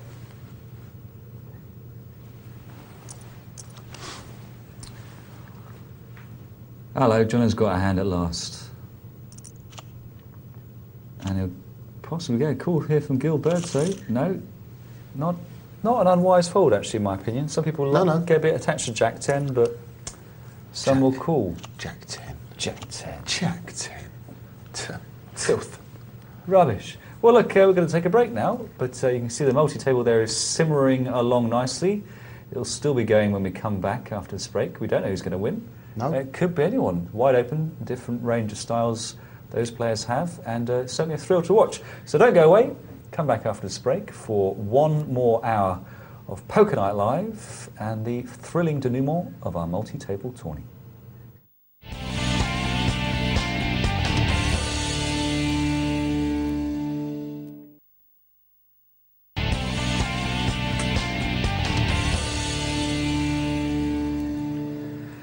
Welcome back to Poker Night Live. We'd love to read out some emails, but it's just too thrilling down on the multi-table final table, so we're going to take ourselves straight down there. And we haven't missed a single hand. How's that for service? Service with a smile. A couple of flush draws here. I know, I'd rather have the ace, strangely enough. You're so unimaginative. No, we haven't. Where's 86 gone? Oh, hang on. We have missed a hand, obviously. So much for... And Patsy, look. Monster chip leader. Marvellous. What a blatant lie, I told. We go for a quick break. stretch our legs, come back, and it's all changed.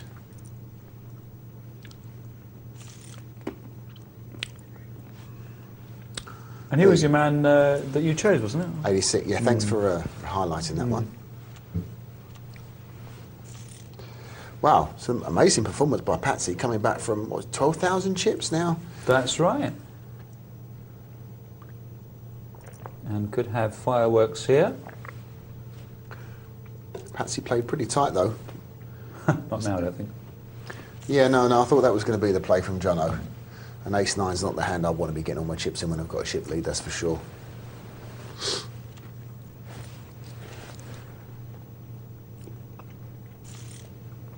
Always nice when everyone folds when you're holding 3 deuce. Oh, yes. It's like Christmas. And Jono on a bit of a rush here. Betting small, looking like he's hoping to have a caller there. Play a flop in position.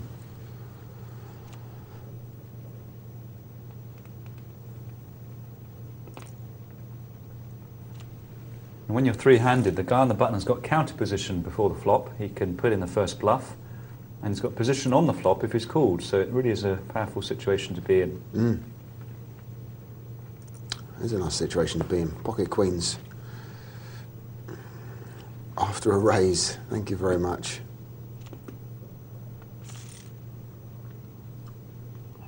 Looks like a 2-horse race here, Tom. Gilberto's needs to find a hand or a double up somewhere along the line somewhere. Limp with ace-8, that's interesting. I don't think Gilberto's going to get involved here. I think it would be check. Yeah, he's not interested in trying to move Jono off it. No, Jono's shown his method is a little bit volatile occasionally. Wow, look at Gilberto. Yeah, he lets it go. I think if it had been a small raise and there was any folding equity, he might well have come over the top.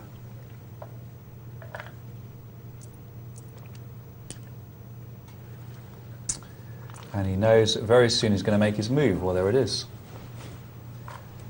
And there it is, the gap concept. He can bet with a worse hand than he can call with, and he's quite right to do that.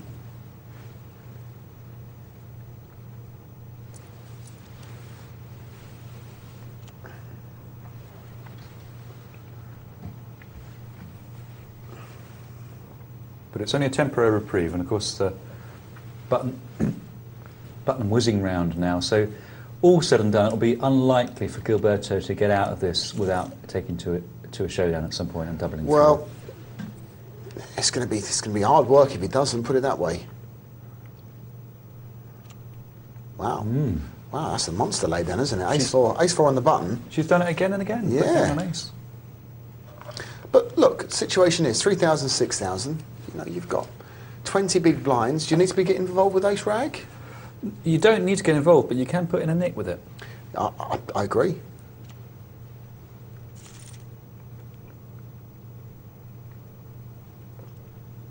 I'm just trying to understand the nature of the play. You know, I think that's his or her thinking. That, Yeah, I think you're right. yeah, nicking is not part of their MO for sure.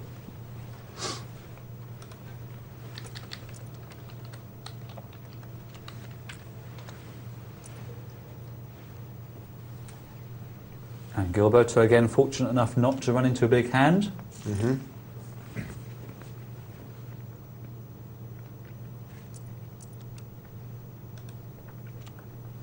So he has climbed a fair way out of the hole he was in, up to 9 big blinds. Jono successfully nicking there. And we're still waiting for a big confrontation. Probably going to be a fold the way things are going, and that must be a nick, I think. Oh, Patsy just limps, putting herself out of position. But heads up, reckons she can bet lots, certainly when she's got a draw, albeit only a gut shot.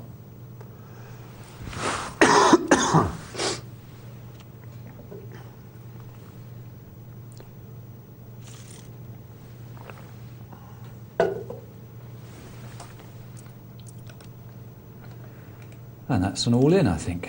Yes, it is. 9,000 in the middle. No point dilly-dallying. Nothing wrong with that. Nothing wrong with that whatsoever. Slowly clawing black, Gilberto, isn't he? But he needs to do this more than once around just to nick the blinds to make headway, you know. He's putting 9,000 in, he's nicking 9,000. Yep. Now what? Ace King.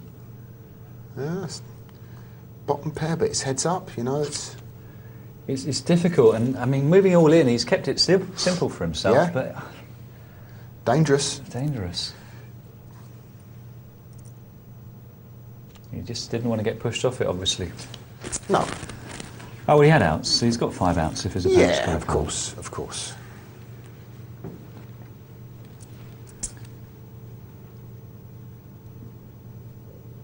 And Jono, 12,000? 18? 15? Nothing? Another walk for Patsy. Do you think they're looking to just knock Gilberto out and get it heads up here, Tom, these two? Is there play indicating this kind of tactic, do you think? No, I think they're all basically playing the situations they're facing, but slightly tighter than many players would play. It's a big move with bottom pair and no diamond. Yep. That's the danger, isn't it? The diamond call. Push in, yep. And I quite like that move because she's done it plenty of times before. Yep.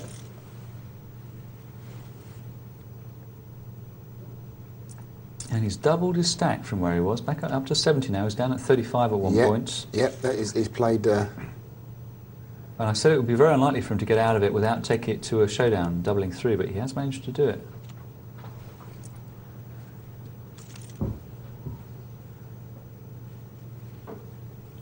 And a gut shot, oh, I beg his pardon, not a gut shot at all. And up and down with a superfluous 8.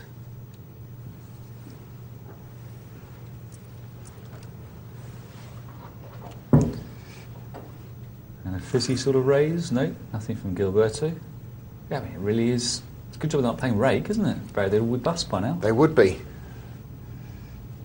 Going down the drop and he would see very little.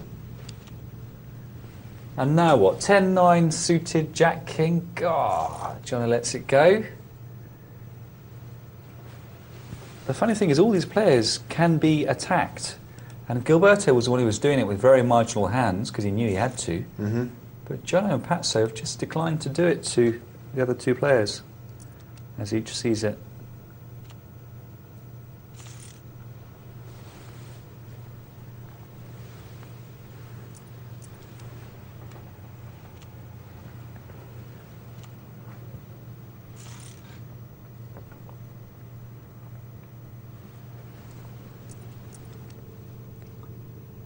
Dear, oh dear, what a load of rubbish.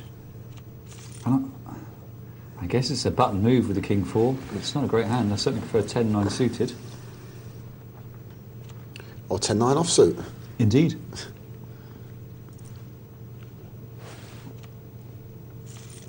And why not?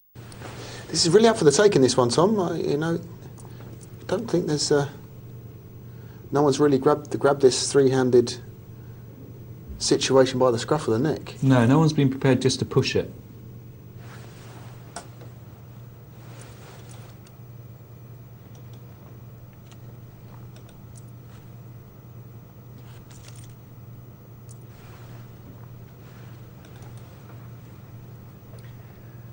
First to bet takes it. Don't think Gilberto can call.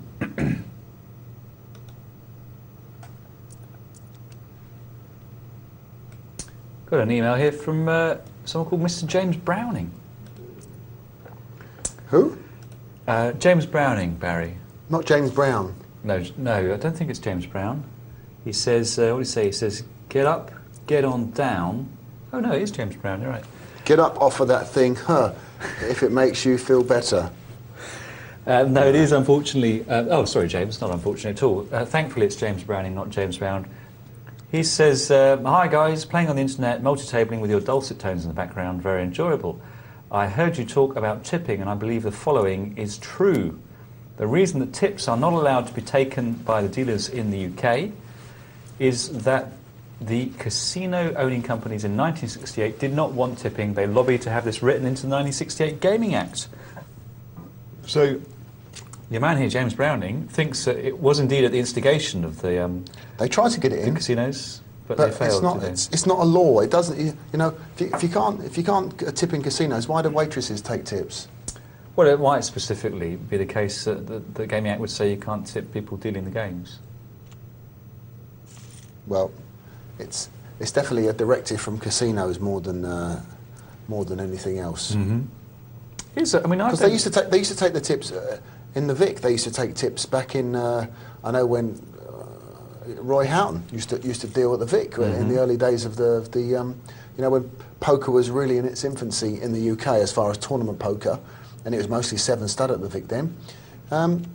They used to pull tips, you know, amongst the dealers, and that was in the 80s.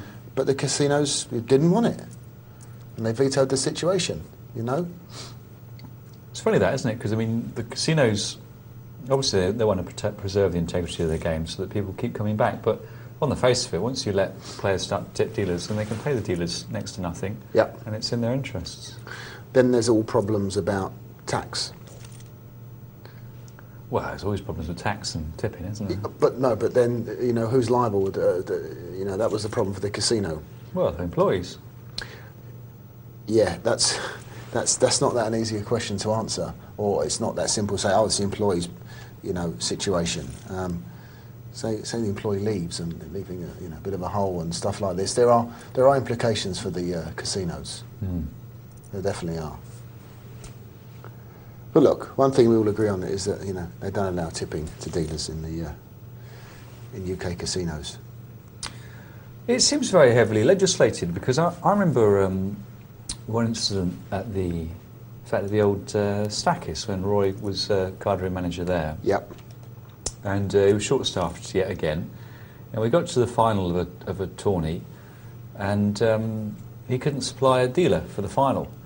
And some bloke came down from upstairs and bent Roy's ear, saying it's illegal to deal the final table of a tourney without a dealer. Now, how can that be legislated? Oh, who's gone? Gilberto's gone. I missed it. Oh. Gilberto went. There it is. There we go. Got it all in with the ace-4. Patsy's called with the king-queen. 2 pairs, and unlucky Gilberto. Did nothing wrong, really. Nope. Got it in front, marginally, and lost. And are we going to see an explosion of aggression now, Barry? Well, he's not. Jono's not in enormously, you know, bad shape as far as the blinds go. 3-6, 100,000 in chips. Looking 18 like big blinds or so. Looking like he's trying to chip away at Patsy here. Maybe this will be a successful strategy. No, she's got the same idea. Well, ace heads up. Monster. Whopper. A whopper. One situation where I do a lot of minimum raising is when I'm heads up, Barry. I don't know about you.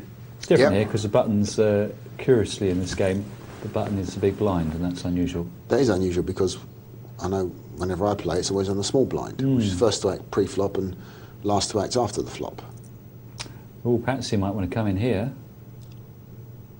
No, yeah, it's not a great hand, Jack 8, but still 3-1. Monster fold, considering the pot odds, and it's only a minimum raise.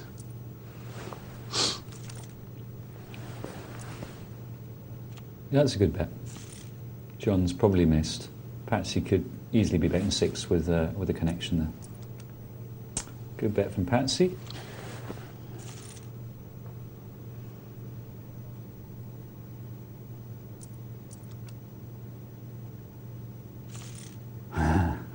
Patsy puts it down. I think she would have got some response from Jono. And pretty much where they were when Gilberto went. Well, that's tighter than Jono's played earlier, putting the queen down there. Looking for a better hand to speculate with.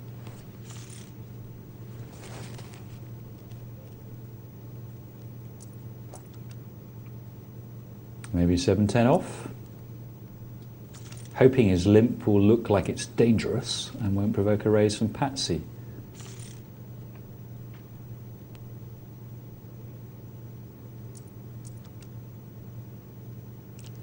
Massive hand there, 5-jack. Limp.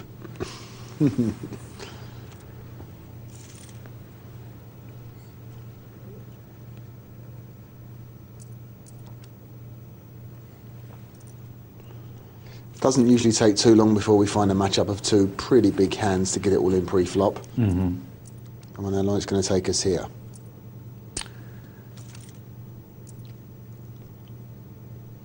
And John are going to keep things simple for himself. And not a terrible move. It's highly unlikely. There's no time to get cute with 8-9, is there, on that 9 high flop, really? Yeah, Patsy is unlikely to have a higher pocket pair. And there's no real point in just checking it and waiting.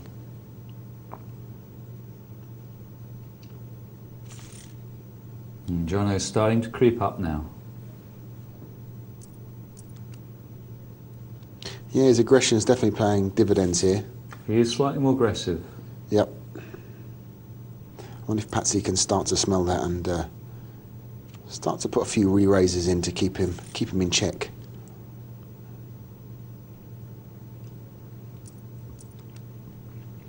That's one thing we haven't seen much of. We've seen plenty of nicking, but there's not been much in the way of re-raising. Re-moves, no. Yeah. Now we have action. And Patsy's called a bit too quick there. Kind of revealed that she had a queen. She should have dwelled up. Oh dear. Got lucky on the end here. And was that folded? Yeah, it was. Quick, very quick fold. Yeah, good fold. Yeah, Jono understands that Patsy needs to bet a genuine hand there. Good fold. Looked more like a flush draw than a lucky 2-pair on the river. Mm. And here's a raise, jack-8 suited. That's good. You've got 2 live cards if you're played against, probably. So Jono back down to where he was a moment ago.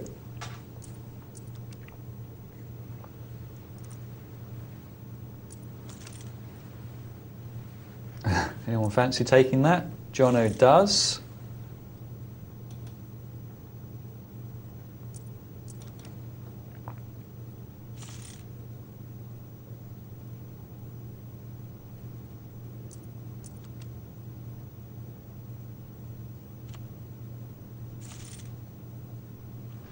All ABC stuff at the moment, Tom, here. Like I said, it's still waiting for those elusive 2 big hands to match up. Here we've got a matchup. Oh, top. Nine's not going to be of any use to Patsy. Going to need to hit the 8 on the river to make use of this hand. And lets it go, and quite wisely.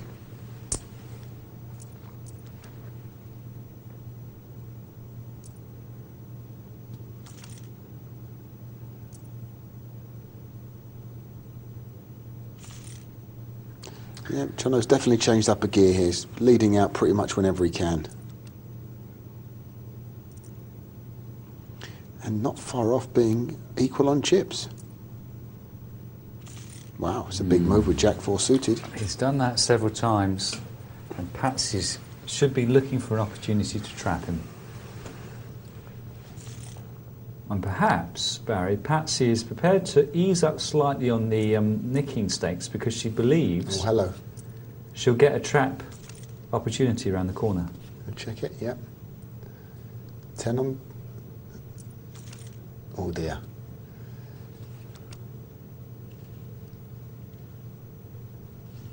And a small bet for value? 10? I think so. Full pot.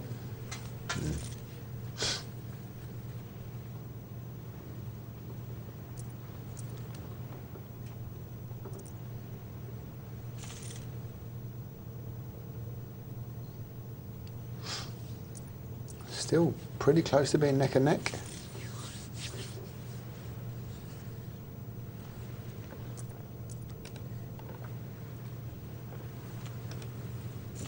Just to give you guys and girls at home an idea what these players are playing for.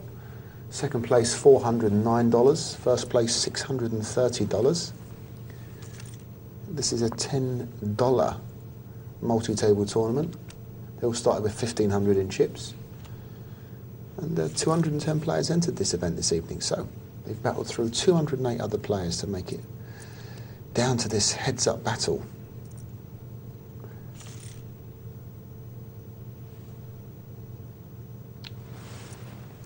Patsy's got to be happy, first or second place from where they were 6-7 handed, which was, you know, bowl of rice. Lucky to have, I think, 4 or 5 blinds in it. Yeah.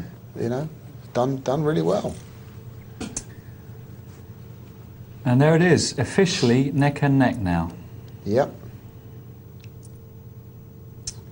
And if Patsy's going to trap Jono, she's going to need to find a situation sooner rather than later, because she now will have trouble knocking him out in one chipping go. away.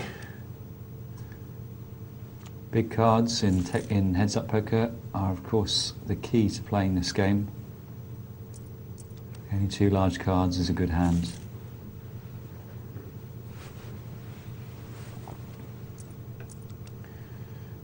So basically playing for $221 they're playing for. They're both guaranteed 409.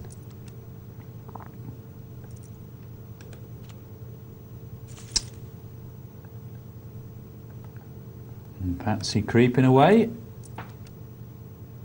from Jono.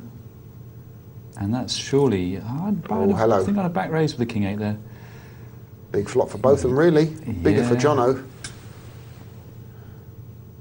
Interesting flop, isn't it? Oh, hello. It's going to be all in here, I think. Yeah. Absolutely. Wow. Oops. Whoops. That's really put the cat amongst the pigeons. Now, Jono with a firm grip on this one. And I think perhaps we should stick it all in here. Yeah. Jono may have to call to take a shot. No.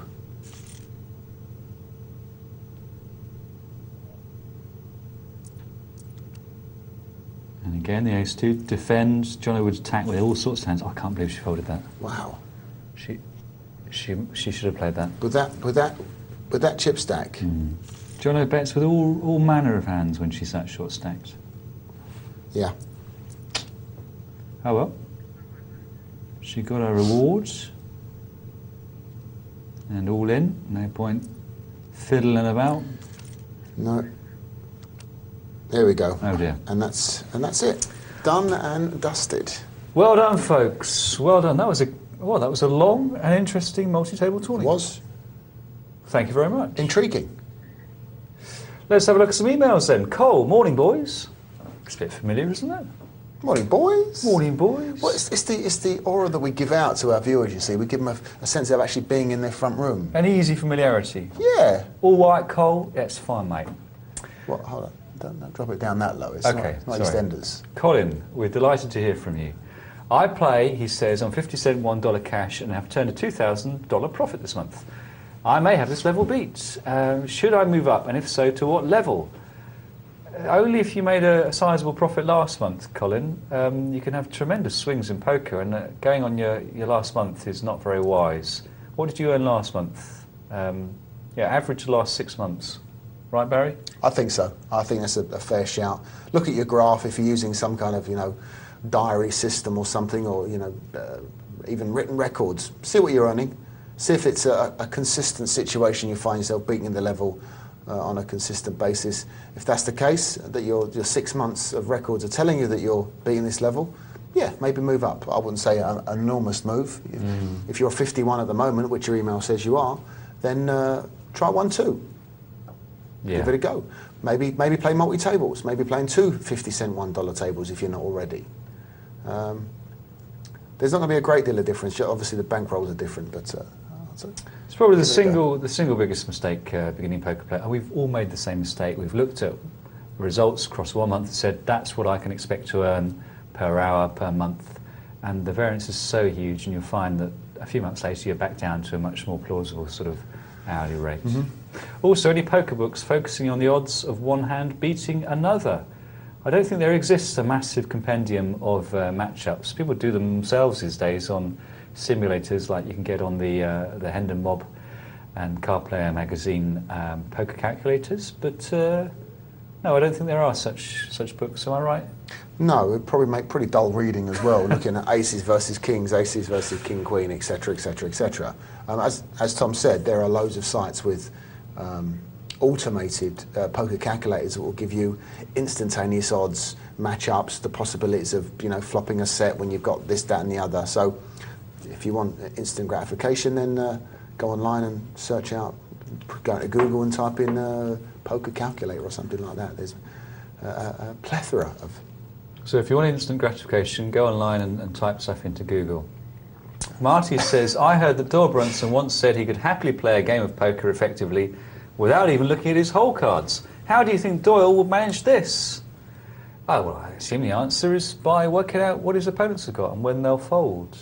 I think he was actually referring to betting patterns. Understanding how people bet, watching their body language, playing him in that way. As long as they didn't know that he hadn't looked at his cards, he could play intermediate to beginner players and play them without looking at his cards, as long as they knew he didn't look at his cards. That's the point he was trying to make, especially No Limit. It's all about betting patterns and reading your players. And it's pretty close to the mark, actually. I think he could probably do it. Yeah? Yeah, I think he could do it. I think maybe the top 30 or 40 players in the world could probably do to the intermediate. Yeah. Beginner to intermediate player, you'd have a tough time. Be interesting. I mean, it's one of these things I've always meant to get around to doing, to see how, at least what thought processes I go through when I'm denied the normal source of information, and how I become more sensitive to what my opponents are doing. But it's something I've never quite got around to, Barry. No. And I don't know if I really want to sit down in a sort of 1-2, 2-4 game, which is probably where you'd have to be for it to start to work. Yeah, you can't play too small, whereby it doesn't, moving all in for $15 is not going to make a lot of difference to anybody. They're going to call you a Queen Jack or some marginal hand. So it'd be a great practice, wouldn't it? I think for your reading skills. We should get a grant for Poker Night Live. Maybe $1,000 and do it one evening. That'd be a great idea. We'd have to lay off half the staff, unfortunately. We're going to go back to the poker now and pick up some more emails at the end of the show.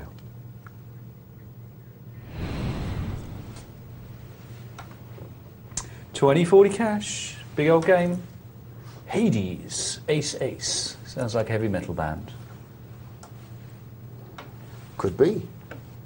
Heavy metal fan, Barry, ever in your life? I play guitar. Have you rocked? I play guitar, so I've got a few Iron Maiden and Motorhead CDs in the collection, along with Van Halen and stuff like that.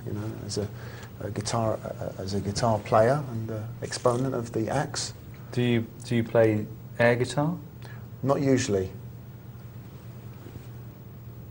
There are a lot of people out there much better than the air guitar than me, so it's. I try to stick away from it. The Swedes and the Belgians are the main exponents of allegedly the instrument. So Amric's still around, but Iron Balls is naffed off. And our man, whose name I forget, with the 7 or 8,000, also gone. Was it Cantona? No. No, Cantona was a smaller game. He was a 2-4. Was he? Yeah. Yeah, what was his name? Cantona. No, not him, but the one that cleaned out with the 6 on the queen on the turn. Oh, I don't know, Barry. It's just a torrent of poker players. What can we do? What is the collective noun for poker players, do you think? I don't know. Do you know? No, I don't know. No. Send in your, in this last dwindling 20 minutes of Poker Night Live, send in your suggestions for what the collective noun should be for poker players. How about an expectation of poker players? Not bad. Not bad? It's definitely there on the radar. Mm-hmm. A depression. Depends where they're based.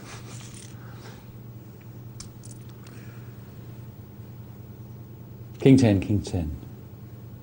Who's favourite here, the guy with the suited King 10 or the guy in position? I think the guy if Tricky Rock raises, then I think Tricky Rock. No ifs. In the long run. In the long run, I'd say the person who actually gets their chips in first. Okay, but all other things being... Now, I think Tricky Rock's definitely favourite here. Yeah.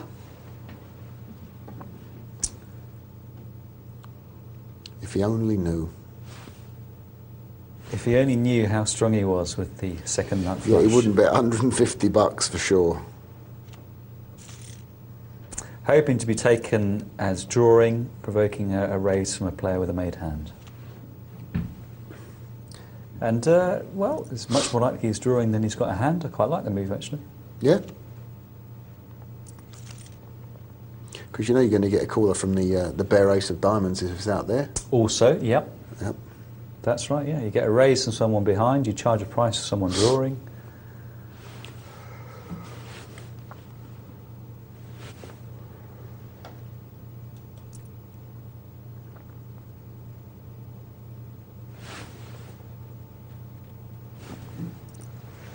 Ace Queen moves.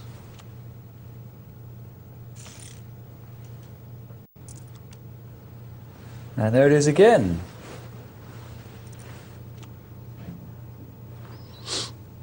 Texter says, lads, my main problem is my memory. It's terrible. I can't remember what I was going to ask you. No, he says, can you recommend any exercises that would help me remember what type of hands the other players have been running with? I can't actually recommend anything, but get any chance to lend me 50 quid? Texter. No, I can actually. There is. Funny enough, I've done some memory technique skills. Have you? Yeah, it's visualization techniques, because some people find it very difficult to remember names and stuff, and there are some ways of embedding certain images that link to whatever you want it to do, whether it be names or words or numbers or and it starts to build a story. And if you have this person down as a Say Fuzzy 6, for instance. Let's take the game we're watching, and he's been raising with Ace 5 now. If you can turn Ace 5 into pictures into your mind and put the cards in your mind against Fuzzy's position, you can start to visualise in your mind's eye the cards that he's been playing on a regular basis. Oh. It's about how you encode the information into your cerebral cortex. Your cerebral cortex. Indeed. Wow. Mm-hmm. Because about 85% of humans on this earth are visual people. Mm-hmm. They think in pictures. We dream in pictures. The rest are either touch or smell and sound. Depends. Mm. But most people think and usually visualise in pictures.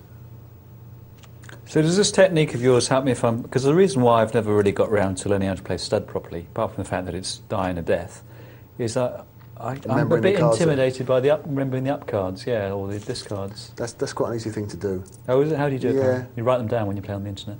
No. You get a secretary to write them down. No, you can just visualise them and you just remember. That's not how it just remember. I mean, it's like saying you just... But you don't have to force yourself to remember. You teach yourself a way that works for you personally, and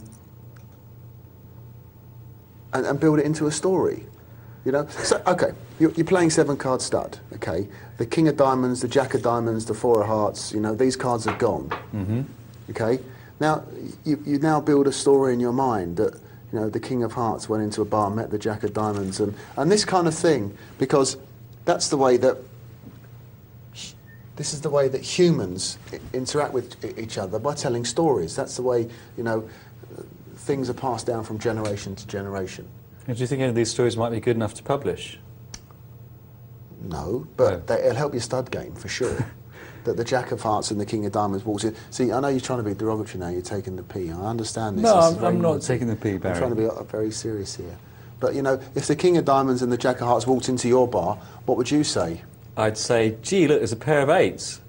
See, that's the problem you've got with playing stud. Your memory is extremely short. Okay. No, but no, seriously. Do you get where I'm going? I do get. I didn't mean to belittle I know. You're talking about the cerebral cortex, because that is key to understanding. Who was it? Cole, John? No, anyway. Texter, anonymous Texter. Texter. In fact, he actually forgot to put his name in. He's forgotten what his name is. Yeah. Well, let's get back to the game then. 2 full cash. Because What the was other we game playing? I tied. can't remember. Yeah, I don't know. It was, I think it was cribbage, wasn't it? I can't remember. Oh my God! Look, it's huge. Everyone's in bright colours. The sixes are in great shape, aren't they? Absolutely tip-top shape. Made a raise, and he may get away with this. Think he's going to. Yes. What a good bet. What a player. And to all intents and purposes, not a bad flop for the sixes. Paired board and a 4. I know there's a possible flushed right there, but unlikely anyone else is holding a 10. Not scared of a 4. So over pair is the only scary situation you'll find yourself against. On the other hand, it's become kind of sort of orthodox play to push when there's a paired board, that some people like to take a view and raise you with overcards, thinking, well, I've got outs. Possibly. I might be ahead. Yep. And then there's some other clever people that will bet when they've hit the set as well. Indeed. Which is always most upsetting when you put them on that play. So, It's so difficult, isn't it, poker? and luckily it is, because that's why we're here, Yep. to try and help our viewers through the minefield. Speaking of which, Andy says, hi, after a raise with ace-king and you hit nothing on the flop, but you're betting early, should you check or raise to show strength? Thanks, he says. So should you make a continuation bet with ace-king, Barry, in 20 words? In 20 words, heads up, I like the play. Multi-way pots, I don't like the play, unless you're in late position or last to speak. Then I don't mind the play. Especially That's 20. that was 19. You do know lots of errs in there. That's not a word. Well, now you've used your 20. In scrap, no, but that's more now. Thank you, Barry, and I hope that's enlightening for you, Andy. Enlightening. I hope that's enlightening for you. Enlightening as well. Is that like in thundering? I don't know. Yeah, never do I. This is the quality part of the show, isn't it? The last 20 minutes, I find. It's when we put all the stops It's when all the best material has been used long, long ago, and we're scraping the barrel. The cider barrel of poker we're digging is scraping and digging and stuff. Look, pair of aces, flowers. Look, that was such a good link. You did that so well. I pride myself on my link. Oh. You are linktastic, Tom, I must say. 4 king ace, while we watch these aces not get paid. Oh, hang on. You may get paid. The aces are dead. We can see that with the 2 aces out. I fancy the 6-3 here. No, I don't actually. I don't fancy the 6-3 at all. But hang on, it's a paired board. He should be betting this. Yeah. What if you I think he's going to. Yeah, moved in, Flowers 1 would have a bit of a trouble. No, they wouldn't. He would come. I'm sure he would call. That's a funny bet, isn't it? He's provoked a raise. Baby Bay wants to now get busy. Now drawing dead. Baby Bay can't bet again. There's a good chance Flowers has got a 7. There's certainly a good chance he's got something he'll call with. Baby Bay, as far as he's concerned, should just give this one up. You know what? But a big bet may pull it off. But he could be betting into a 7. Oof. I can't do it myself. I might get a loose call for someone with aces. Flowers has closed his eyes thinking, please just check the last time. Yeah. Don't bet anymore. That's right. I don't want a tough one to do. But you can't put him on clubs, really. Wow. I tell you what, that takes some kahunas to do this. Aye. It's a tough call now for the aces, Tom. And he called. Would you say it was a loose call? What, with the aces? Yeah. Well, you've got to smell it out on the river. That is such a big bet on the river. What has he got? No, he could be betting for Vaddy. He could easily be betting. I mean, that's a tough call. It's one of two things. It's a massive bluff, or it's a cracking over bet to induce the call with a weaker hand. Yep.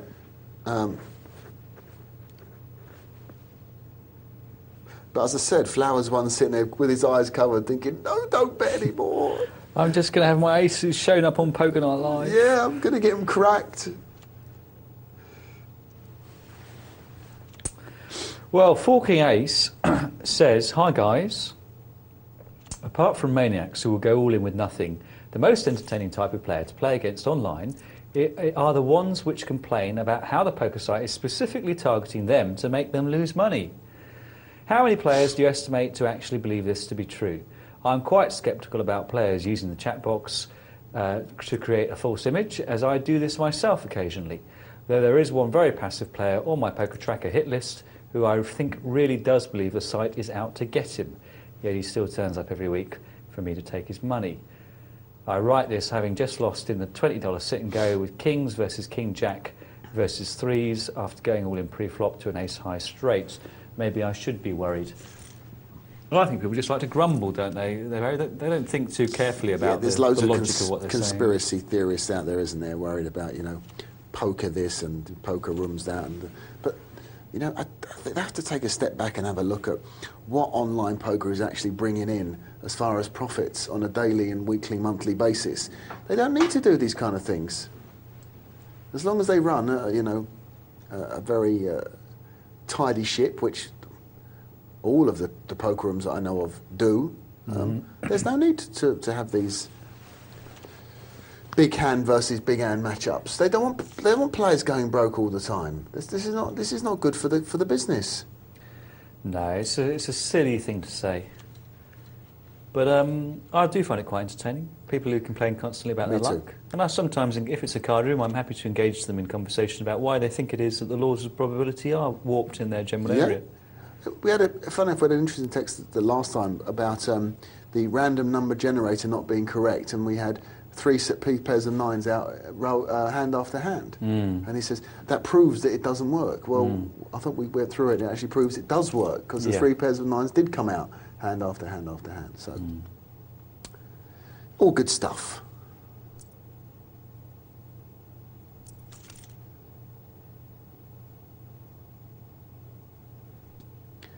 All good stuff. Got any live expeditions coming up? EPTs or bigger events? Anything you'll be playing? Well, I dismally failed to qualify for Deauville, having entered a couple of online multi-table qualifiers. Yeah. First one, get close. No, first one I bummed out with Kings versus Aces. No, the second one I was close. So I think there were 14 tickets, which is pretty good for a $6,000 deal. And I got down to 21, I think, out of about 200 and something. No, more than 200, more like 400. Anyway, to cut a long story short, Barry, I spent the last hour short stacked, so it was not a great surprise to me that I moving in, trying to nick, steal, do whatever you can to survive. So, no, but I'll probably have a shot at a few more online qualifiers, and I might, who knows, even turn up. Well, Deauville's next week, isn't it? Is it? Yeah, I've given up on Deauville now. When's the next one after that? Monte Carlo, isn't it? Yeah, big buy-in. Yeah. John going to it? No. He won the Poker Bowl, didn't he, to get into the Monte Carlo Millions, the Prima Monte Carlo Millions. But no, he's had it with Monte Carlo. No, he did well. Yeah, he did very well, certainly to get there, and also out there. Email from Cole. Chaps, not too familiar.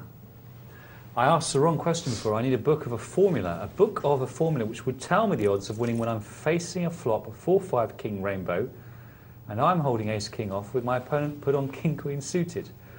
Also, it was a win of £2,000, not dollars. I've had similar results for a few months. Thanks to you. Terrific. Well then, very possibly it is time to move up, Cole.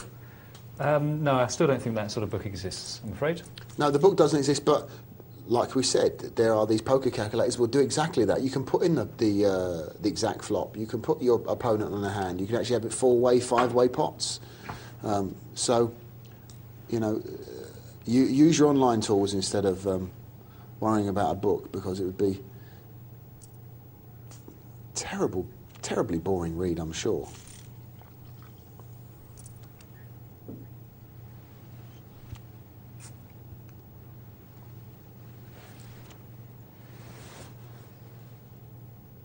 Oh, let's have some action here. Threes, ace jack, jack 10, 7-4. I'm a bit disappointed actually, Tom, I must say. What, why, Barry? Well, because we've not had any response to the Star Trek situation with Mr. Stephen Hawking. The way the hand played out?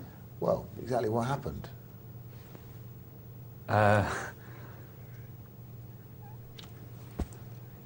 No one seems to know. Apparently we have different audiences. No, I'm just getting a message from the dungeon that it did take place. We've had a quick look on one of these Star Trek Anorak sites, and they just couldn't download the video, unfortunately. Oh. So we've got Lexicon, who's recently asked for ideas for what should be the collective noun for poker players. I suggested an expectation. Lexicon says, hello guys, brilliant show, congrats for the trophy, I voted, thank you Lexicon. Bit busy at the moment in a tourney, you'll hear from me again. Sounds a bit sinister. And he sent us a list of about 6,000 collective nouns, but there is in fact no suggestion for what the collective nouns should be for poker players. So thank you very much for that, Lexicon. It's nice to know what a collective noun for bittens is. It's a sedge. Some of these are, you know, a little silly. Cartload of chimpanzees. A cartload? What? That can't. It doesn't say that. A cartload. Look. Sorry, well, I'm just. It does. Yeah, he's making these cartload up. of chimpanzees. Is this guy Dutch? Yeah, he's Yeah. Dutch. He's from Holland. A chain of bobolinks. What's a bobolinks?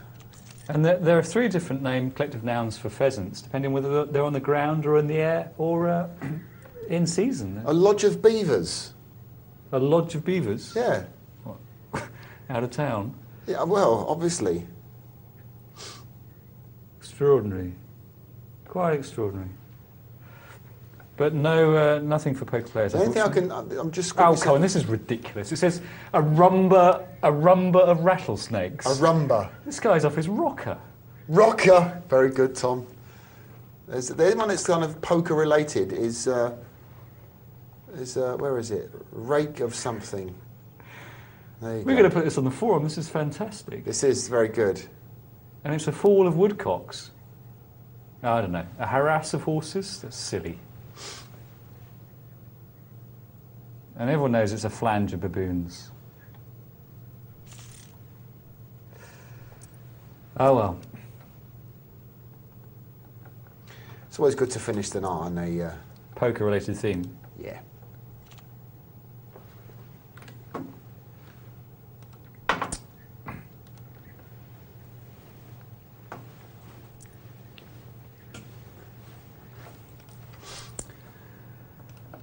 And as we glide gracefully towards the end of the evening, we have a very small number of emails to deal with.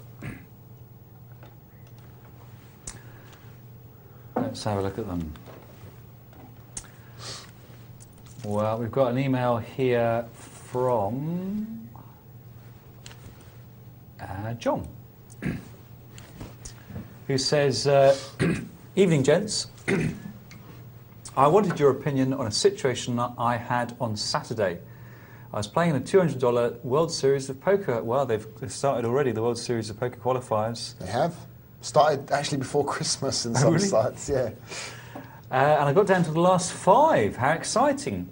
I got ace-king in first position and raised to around 10,000. I had about 34,000 left, and I was in 3rd place, but not that far behind. Okay, everyone's short-stacked. The guy in the big blind re-raised me all in, and I called. He had 4s, and they held up, and I went to bed kicking myself. My issue with his play was he would have been very short-stacked if I had hit, and the prize was huge. I feel his play was shocking, but would either of you have thrown away the ace-king? I would have had 24,000 left. Blinds, I think, were 1,500, 3,000. Okay, you'd have had 8 big blinds left. I assume he was trying to get me to lay it down, but I had raised in first position. So close to the World Series of Poker, never mind. I'm so sorry to hear that, John. You must be absolutely gutted. I don't think his raise was terrible in that situation, because some people will lay down hands. They don't want to commit all their chips when they're playing for a flat price. How many seats? Was option it just like one that. seat, was it? I don't know, but they're all close to it. Yeah. It's very difficult to put down ace king.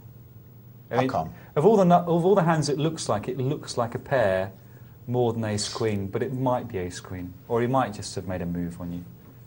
And the point is, John, it does depend how many tickets there are, because you might need a double through if you're very close. If there's only you're on one the bubble, seat, I think ace king's an automatic situation where you're going to move all in. yeah, you're going to need the chips at some point. So If unless it's you're 3 on the seats bubble- and you're on the bubble, that's different.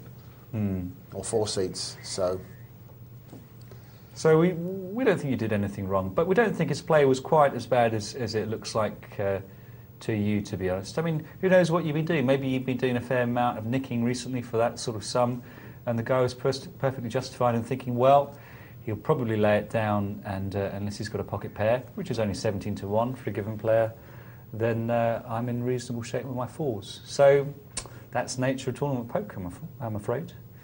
How disappointing for him, though, to get knocked out so close. Yeah, it's a super sphere. It's a cruel, cruel game sometimes, especially when you get close and you can actually smell the desert of Nevada, Lake Mead's in the distance. You can smell the complimentary buffet. The buffet's on its way. Well, actually, it's not complimentary anymore at the World Series. You get a voucher, and the queues are enormous. So you end up going somewhere else and paying $30 for something. So Maybe it should be a near miss of poker players. That's it from us on Poker Night Live. Do tune in tomorrow for the Bet365 poker tournament. It will be thrilling. See you very soon indeed.